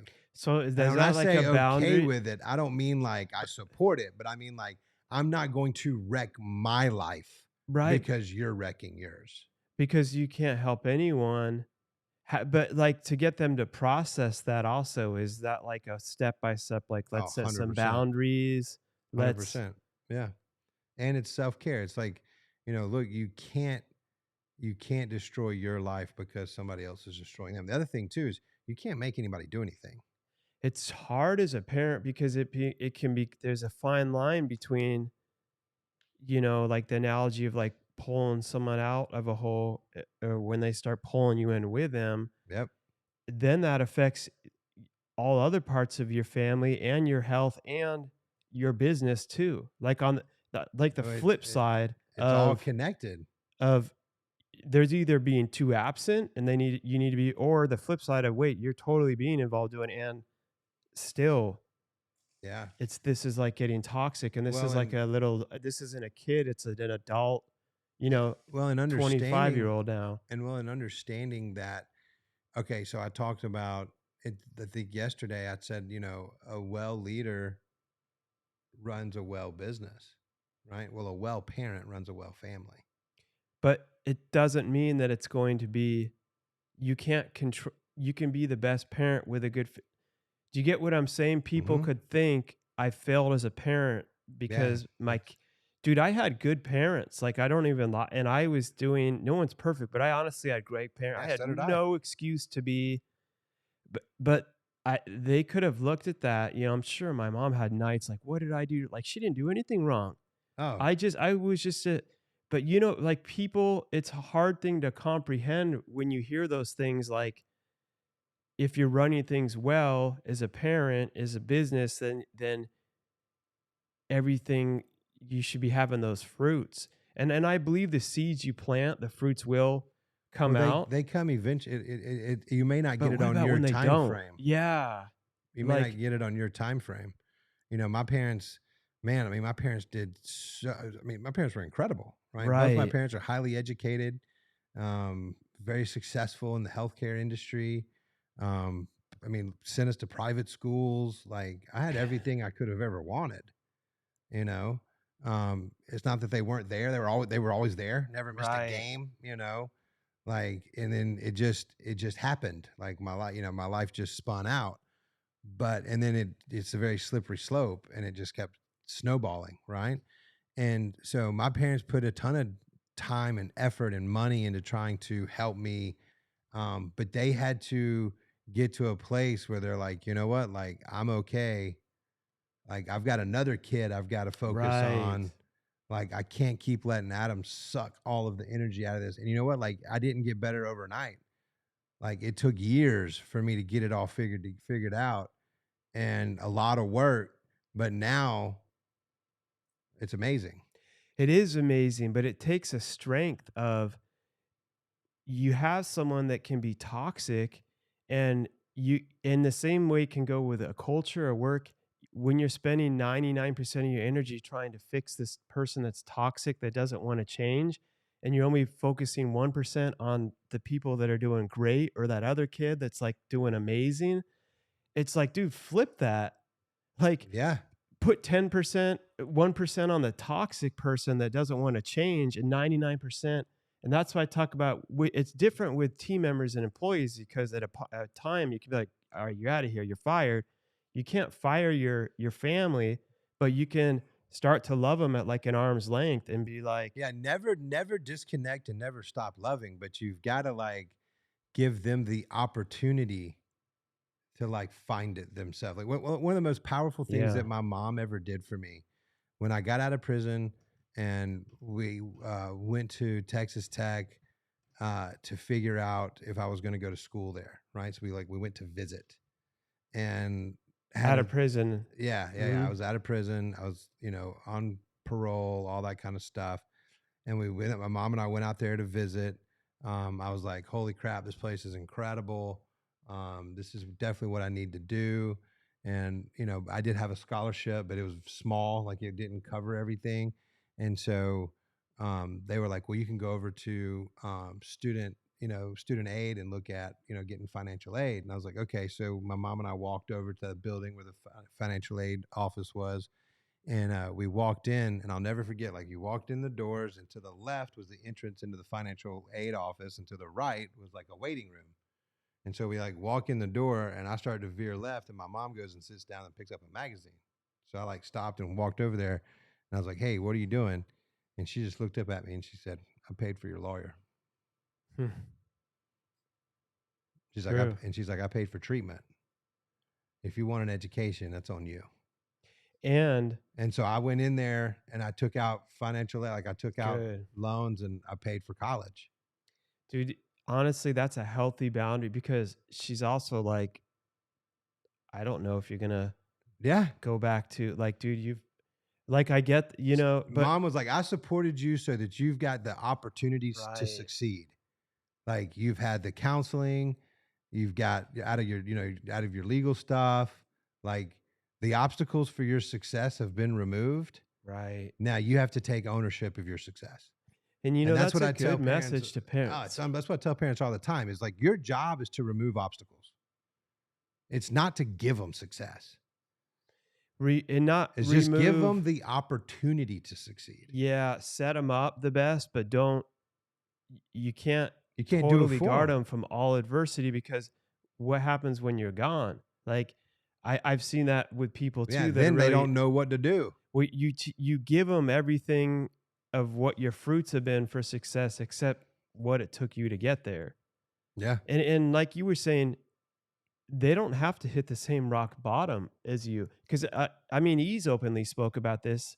He's like, "Well, I wasn't homeless, Dad, so like I don't have that same at a point like I don't have that same backstory as you, so I'm not." But it's like, dude, you don't need to be homeless to like your story's not my story. 100%. You know what I mean? Everybody has their own story. Yeah. Yeah, it's a process. There was something else you mentioned to me earlier too, which I think is like another good point I want to bring up before we go on this is you also mentioned people can have stuff from earlier on of like betrayal and everything, Mhm. but also you can have stuff from your past that you don't want to totally kill that part of your killer instinct Mm, that is part of your killer instinct that is part of your 100%. healthy character drive. Like Tim Grover we were talking about. He was like, "Dude, I'll work with some like NBA players and there'll be times they're just a beast, an animal on the court, but all of a sudden I can tell something will happen and I could just look at their face and they like lost this thing within and they'll meet with me and he's like what I'll start doing is I'll be like, dude, what's your favorite like music? And they'll talk about now he's like, no, I'm talking about from when you were like 17, 16. They're like, dude, I was like in gangs and Yeah. no, what was it?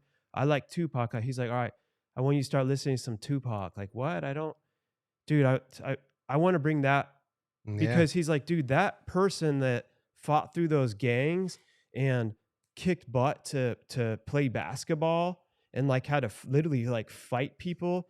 I don't. He's like, dude, we need that back on the court. 100%. We don't. We don't need you to start dealing drugs again. I'm not saying that, but Right, it's the whole I you. loved hearing that because I was like, dude, yes, finally, that message is not said enough. Of like, Yeah, dude, because everyone's like, I'm all for authentic. I'm all for, but they don't mention the but also tap into that killer instinct. Yeah, I mean, well, it's warts and all, right? It's all you warts and all make up who you are. Like for me, like, yeah, I don't need to go back to selling dope and doing dope, but like that part of me that figured out how to like navigate and work in that world, like that was entrepreneurship. I learned the game. Like I learned to buy low, sell high. I learned how to have a team that went out and worked for me. I learned how In to like prison, yeah, even in even prison. in prison, like before prison and in prison. Like I learned how to identify the demand and create the supply.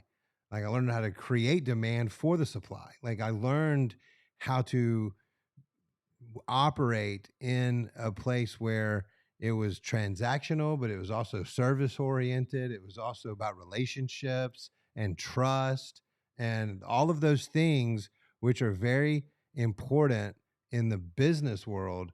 Like I learned them on the streets, like, but there's, that part of me, like, I still need to embrace that part of me. That part of me still has to come with me, and that drive and all of that still has to be at the table with me.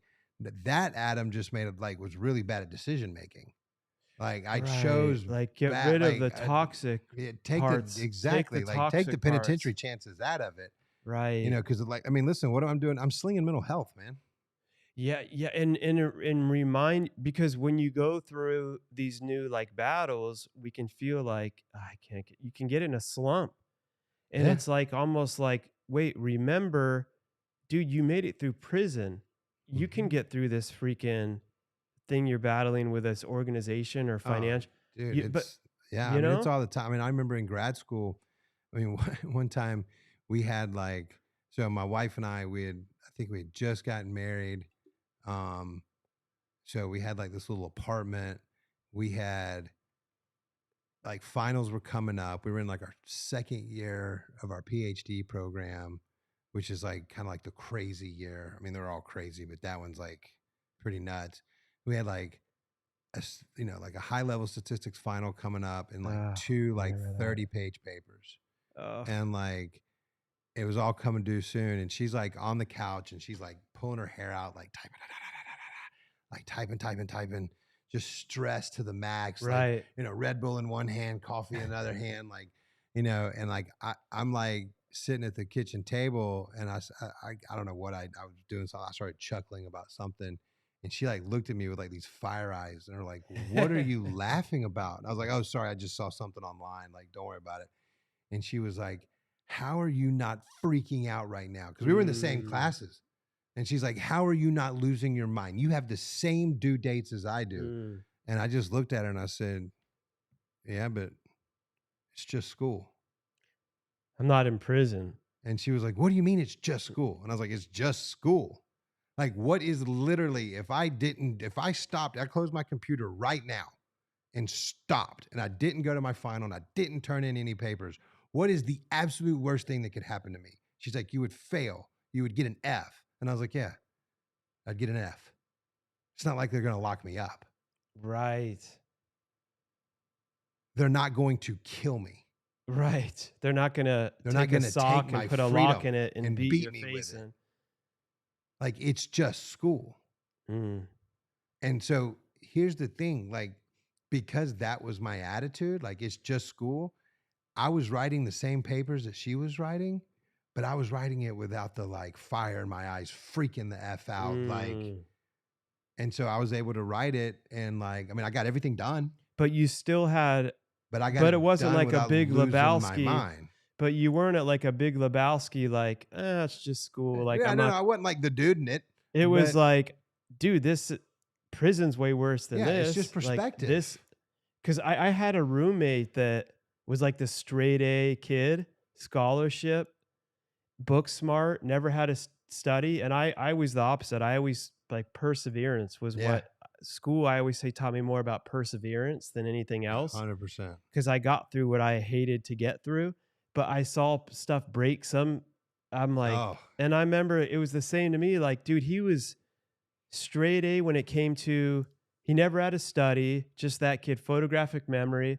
And I remember I'm like, "Dude, I'm studying like 6 hours just for the." But then when it came time to do like the 30-page paper, you can't photographic memory Yeah. your way out of that. Nope. He dropped that class again. He literally didn't graduate his senior Yeah. year with Oh us. man. And I remember being like, "Dude, this break is breaking you." And I remember just thinking this, I'm like, "It's way better than like going back to jail." Yeah. Like, Yeah. this sucks, don't get me wrong, Yeah. but I was driven But the degree of suck is very different. way different, and I'm just like, "Whoa, this like that was like his rock bottom," and I'm like, I was almost confused, and then I'm like, "Whoa," in a way, being the perfect straight A student that I used to think, "What's wrong with me?" can actually be a disadvantage at times when you're not taught how to, like, critically think, or that you actually have to persevere. Yeah. Well, and it's all about the perspective you choose to take. That's true. Like that's why the brain is so powerful. It's because like literally you can just change. Like my wife in that moment could have just changed her perspective. Mm, Because you know what? The absolute worst thing that could have happened to her was she would have failed. right, So our consequences were the same, right, but the value she put on that consequence was causing her incredible amounts of stress. The connotation, the value that I put to that consequence, like wasn't that big of a deal because I'd experienced so much worse.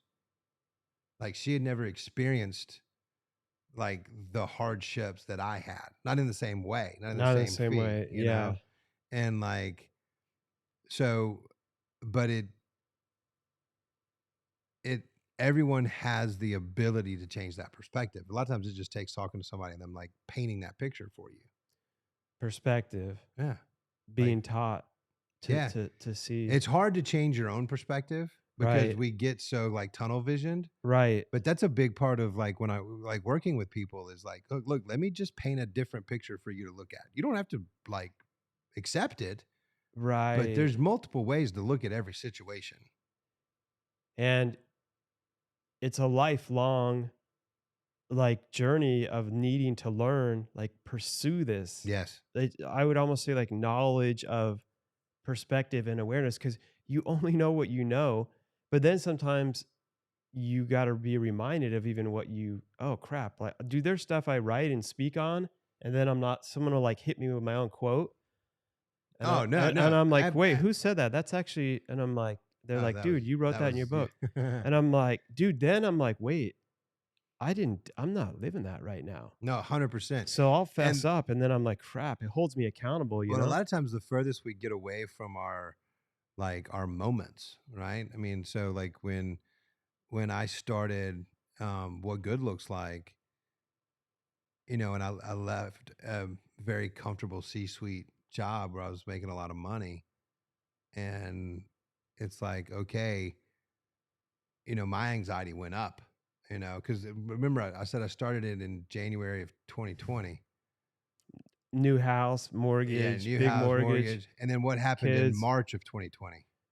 COVID. The world fell apart. Yeah. Universities started shutting down. Oh, that was, like, your main contract and That stuff. was 100% of my contracts. And we're a like we are a service based, like we have wellness coaches that go onto campuses and meet with people, and we're there and we work with them. Like we are a high touch organization. And all of a sudden campuses are virtual. Right, And I'm like, oh crap. Like, what am I right. going to do? And I lost my perspective Mm, because I was like, my business is going to fail. I'm going to be broke. What am I going to do? And I didn't have well, like, they're not going to lock me up. right. You weren't thinking in that moment of that, and Yeah, I'm that's not going to real. die. We all need the so who helped give you perspective? My wife, That's great. like, Reciprocity. she's like, we're going to be all right. Mm. Like, do we have this thing in our life that was just this little motto between my wife and I? It's called just row. And so basically what that means is if you're in a rowboat and you're trying to row and steer the boat at the same time, you're just going to go in circles. That's true. But if you let go of the steering and give that to God and you just row, just freaking row, Like God will take you to places that you never would have imagined. Yeah. It's almost like just keep taking a Yeah, step. just keep doing the work. Like if you Quit trying overthink to the control it. stair, Yeah, and so she was just like, "Hey, just row. You'll figure it out. Just row." And what we learned to do is we learned how to take, we actually ended up creating a whole new division of our company. I love that. We So actually went where we there's actually went chaos, there's opportunity. oh, never waste a crisis. So what did you create out of that? So we created like a hybrid model Okay. where we can do a lot of our we do all of our education online. We do all of our meetings online. We do one-on-one online. We Mm. provide videos and opportunities. We're able to take a lot more stuff online. And so what we've actually been able to do is create a different level of offering within what good looks like. So now it's not just this concierge wellness coach, high touch. We have that for the organization that wants that level. But if your Right. organization can't afford that level or just wants like just the mental wellness There's like a piece, course or something. yeah, like you can take a lower offering and it's less money and you get the opportunity to do, a lot more of it virtually.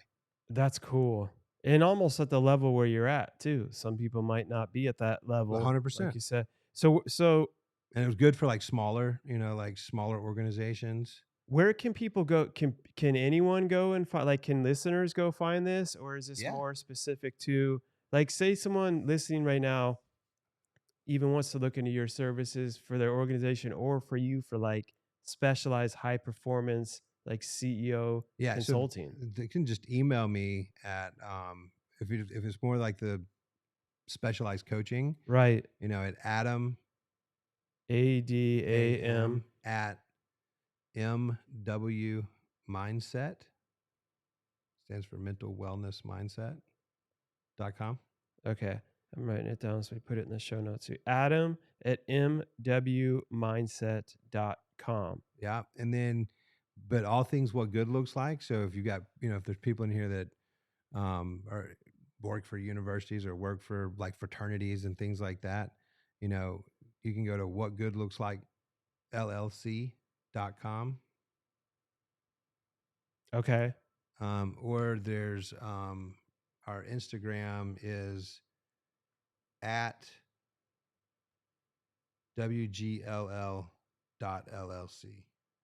WGLL dot LLC. LLC for the Instagram. Okay.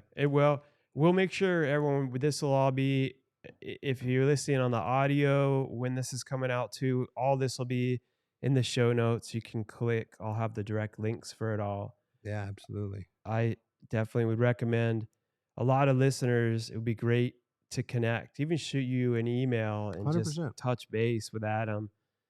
And Yeah, and y- then like I said, I've got a lot of projects in the works right now of being able to um, provide a lot of this information, to people. So it's, you don't necessarily have to do just like one-on-one coaching type deal. Um, and then obviously you and I are working on some ideas and some things that we can do together that I think could be very impactful. So yeah, I think there's a lot of opportunity there for people to have access to this, like this construct of right. like leadership, business, but like this lens of being mentally well through the process. Yeah, yeah, yeah. Adam and I have been talking about that and merging it with like the 16 reasons why your business sucks and in the real trenches of, okay, you're going through this with hiring or with firing someone, or you're having conflict with team members. Here's how to have those healthy, like literally, here's how to have like coaching people. Like, dude, and was telling you, my company Dreamshine, I still actively run. That's the core of everything I do.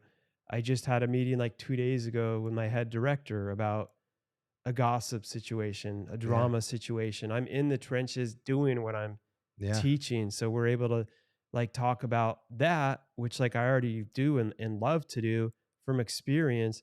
And then like you bring in the mental wellness aspect of that, and like in a real way, which is what I'm always all about Yeah. as an entrepreneur and business owner too, which is really cool, Yeah.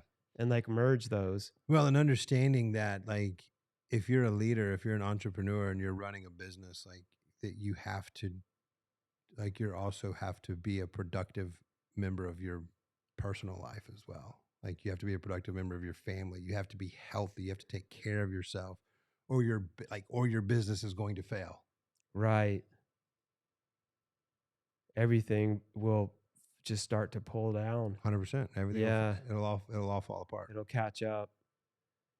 That's and it's a lifelong, and there's seasons. Like there's people that may come and be like, dude, I need help. I need this specialized thing. Some may need it for life. Some may be like, I need it No, for these 3 months. absolutely. Or and then it could be like as needed. And that's Yeah. even the way with like the leadership, dude. There's times where I've paid to go and be involved, and I'm like, cool, we're applying that. We've done that. That was great. I'm gonna send some team members. Then people have hired me to come, and it depends. Like they'll either take action and go, Right. or they'll be like, oh, okay, now I need to bring you in at this other level. And it's like you apply what you're being taught. Yeah, I mean, I think it's all a lifetime, right? Like, if we ever stop working on ourselves and stop growing, like, that's good. That is a problem. Now, it doesn't take a lifetime to learn how to do that work. Well, there's different You know what I seasons mean? for different things you Hundred need to work percent, on for different hundred strategies. percent. What may have hit you at this level, then at a whole other level, you're facing a different new obstacle Yeah, to work through, that you need a new level of like perspective hundred, yeah, and 1000%. understanding. Yeah, And it's like if I would have even been presented that at this level, I wouldn't have comprehended how to do that that's why I'll only work specifically on leadership with people that are at a certain level.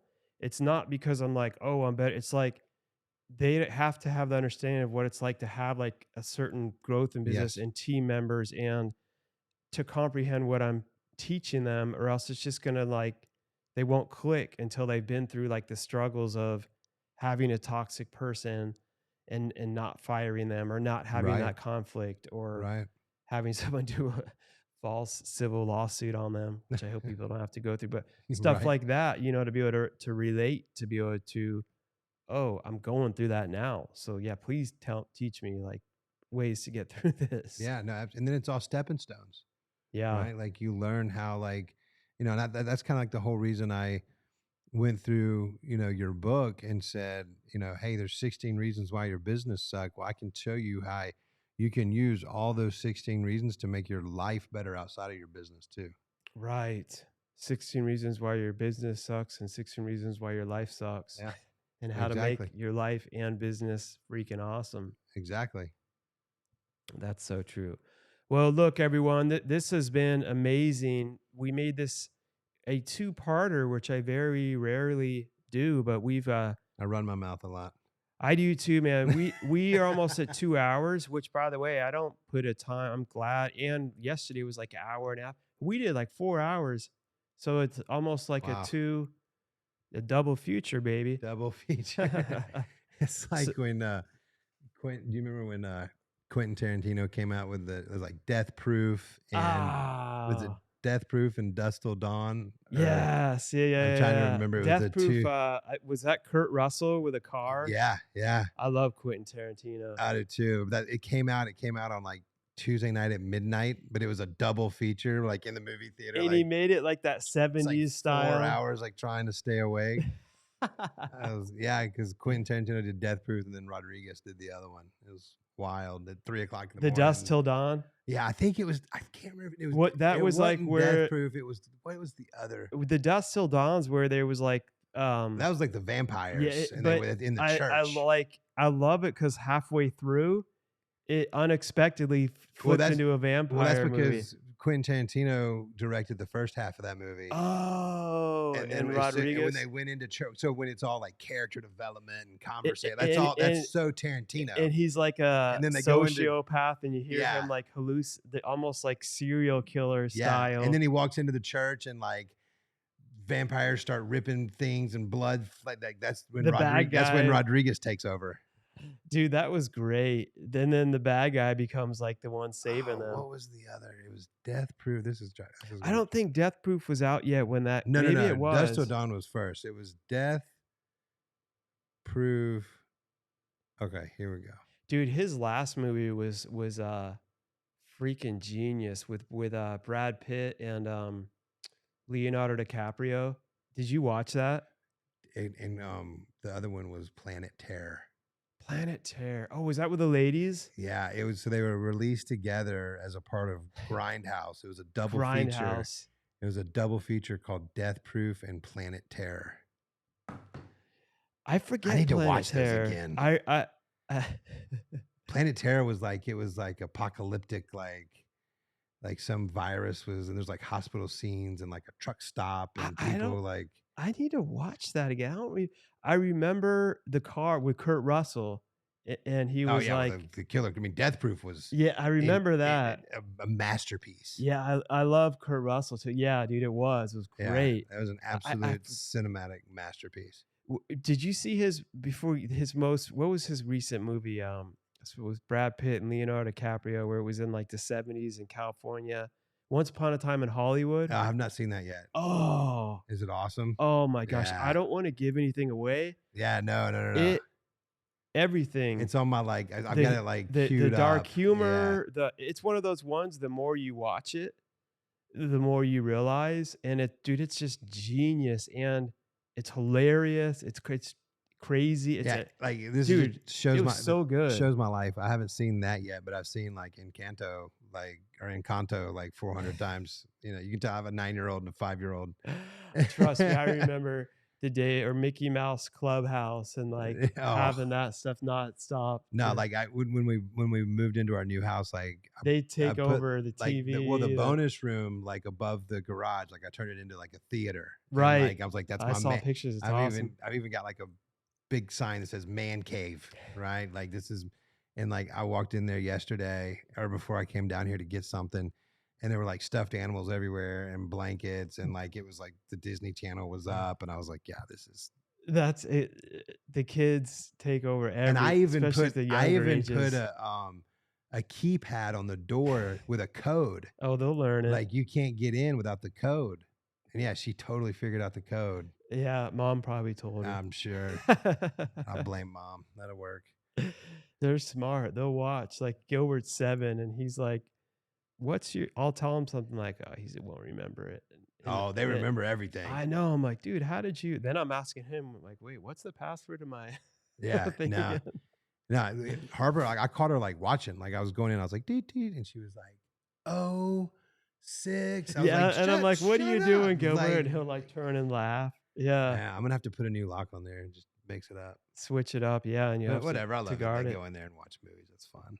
No, As long as they don't trash it. Like that's the only thing. it's Like, great. I'm the same way. I love like to have don't fun, hurt but it. I'm always like, don't screw up, especially with technology, dude. I Yeah. hate my patience of I can figure it out, but I hate it. And I'm like, dude, don't make me spend 3 hours like YouTubing how to like reprogram this remote or something. Like Yeah.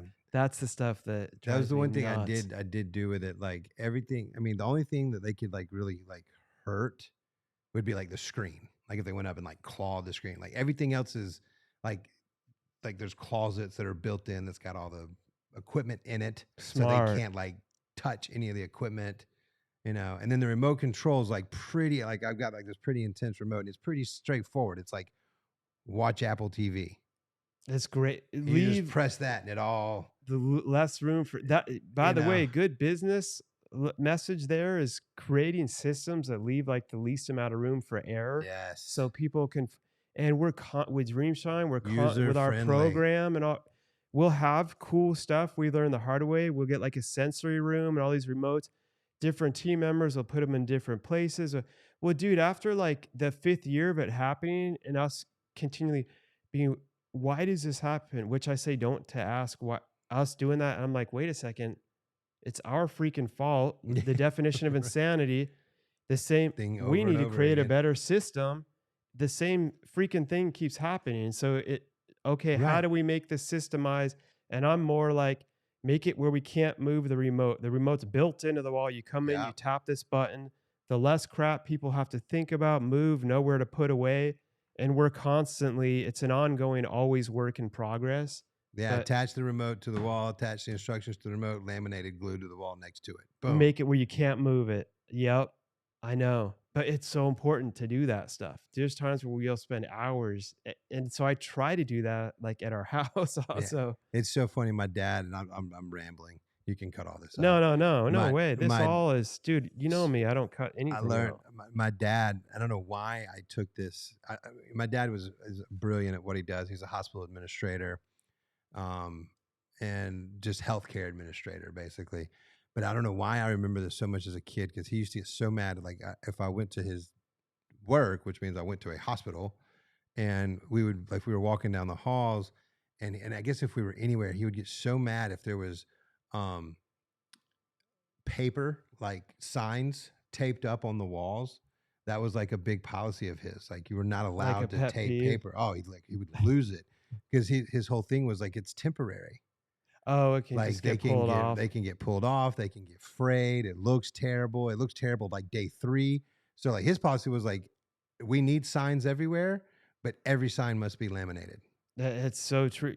And like that was just like I mean, I'm sure my dad did a lot of way more important things in running hospitals. Right. No, but But as a every kid, like systematic I just thing. remember like how important like he stressed like the importance of lamination. But that one thing I respect about my I kind That's a of tried to system because I've then you can't get it wet. You can't. I've Yeah. tried to yeah, and I've tried to base a lot of my career on my dad's career because one of the things I respect for about my dad so much is at the age of 15, his first job in a hospital was he was an orderly. What is that? Like he was mopping floors, cleaning Oh, bedpans, that's cool. like, wheeling patients Right. around. Oh, an orderly, an orderly. Okay, I thought you said Yeah. whirly at No, first. I'm like, orderly. got it, got it. And then he went to school and my dad's a registered nurse. Okay. And then he worked graveyard shift in the emergency room as an ER nurse Oh, dude, that's hard. to That's talk that's about getting real hardcore life training, man. and like to pay for graduate school. I love it. And then he went to graduate school and got his degree in hospital administration. And then Oh, that's when he took off the scrubs and put on a tie. And right. but like he could also like as an But he administrator, he fought in could the trenches. but he like everybody loved working for him because like he would not just sit in an office, like he would go walk around the emergency department and all that college and he could walk around and like all the nurses knew like yeah like you freaking grinded like you've drawn blood You've got the scars. That's what I like you've respect done it with. like you've Right. done these jobs like that's how my so he can run a hospital because he knows what it's like to work at the lowest level up, And it's so important to. which is a part of like my career. Like I've worked at every level of mental health service that there is. I've worked in Right. inpatient, I've worked in outpatient, I've worked in long-term residential, I've You worked in started out private as a practice. patient in I started prison. out as a patient. Right. No, like Yeah, literally. 100%. That's important. And another like good lesson for parents to kids when you got a business and stuff is I'm like, dude, my son, if they want to work, take dream, they're gonna start come in, you're gonna start like taking the trash. You're gonna start at each step. You're gonna do this, you're gonna do each level. You're not gonna come and just start, oh, this is my son, so let me immediately make him the CEO. Yeah, it's crazy. That's like with me with Dreamshine too, every working directly with individuals, which I love. But then I there for each level I learned I cannot do this and build this at this level. But all of us have worked like in the trenches, and that's Yeah. so key. And it's like, I mean, so like when we launched just this past fall at What Good Looks Like, we launched a new division. Like I told you, we created that like hybrid model and like we really like, kind of made it a part of our big thing. And then now we've got it as its own separate offering. And so we launched it at a couple chapters this fall. And like me as owner, co-founder, owner, CEO of What Good Looks Like. I don't do like I'm not a wellness coach. Like I have wellness coaches that work Right. for me, but for this new program, I'm their wellness coach.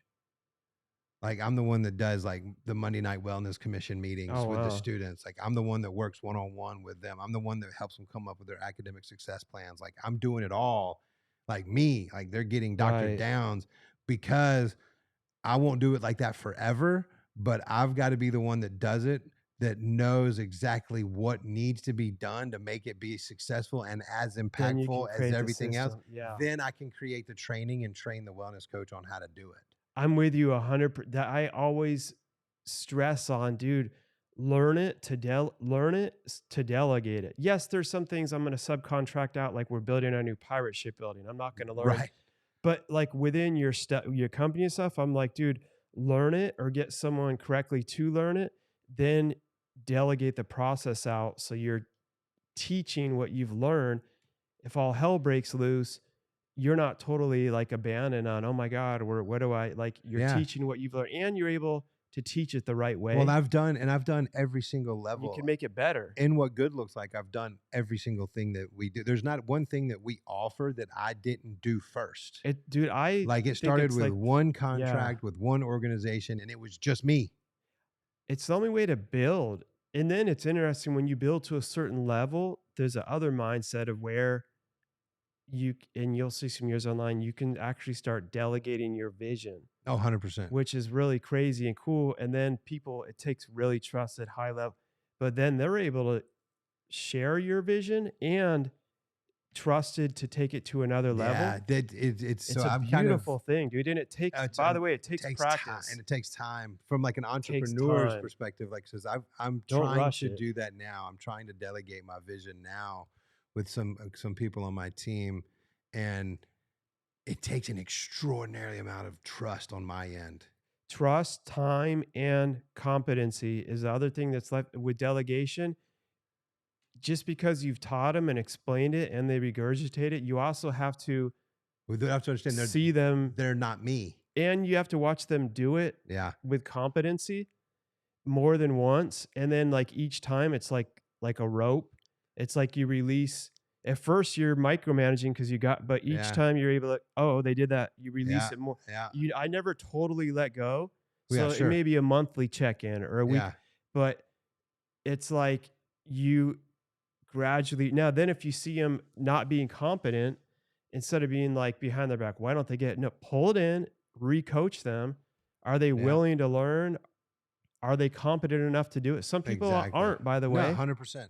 And but when they are and you keep doing those things, it Well, and takes then more time up front so you can save time Well, later on. and then allowing the space for them to take your vision and them like make it fit within their authentic self. And Because if they just try to regurgitate and be me, they're not me, so they can't do that. And so right. they need to be able to like make it fit with like who they are. But But it you stayed have to true, but it stayed true to the vision. yeah, exactly. You've got to have shared your mindset. So it has that shared vision to where they're like, oh, this is how Yep. Adam thinks. But then to bring their specialization into it and Yep. even like, and it's beautiful. And then to be able to be like, dude, some idiots with an ego, like we're talking with politicians, would be like, I want all the credit. No. Ugh, Or they have to announce, well, I originally started with this vision. Dude, everyone know you don't need to say that. mm-mm. Dude, go to the team meeting and be like, thank you. Like I did, like Danielle is like her husband, the pirate ship, this vision that has had for years. They're doing stuff, sending it. I'm like, that's freaking amazing. Sharing that at the thing. Like, I don't have to be like, I originally had Yeah. that every time, like 100%.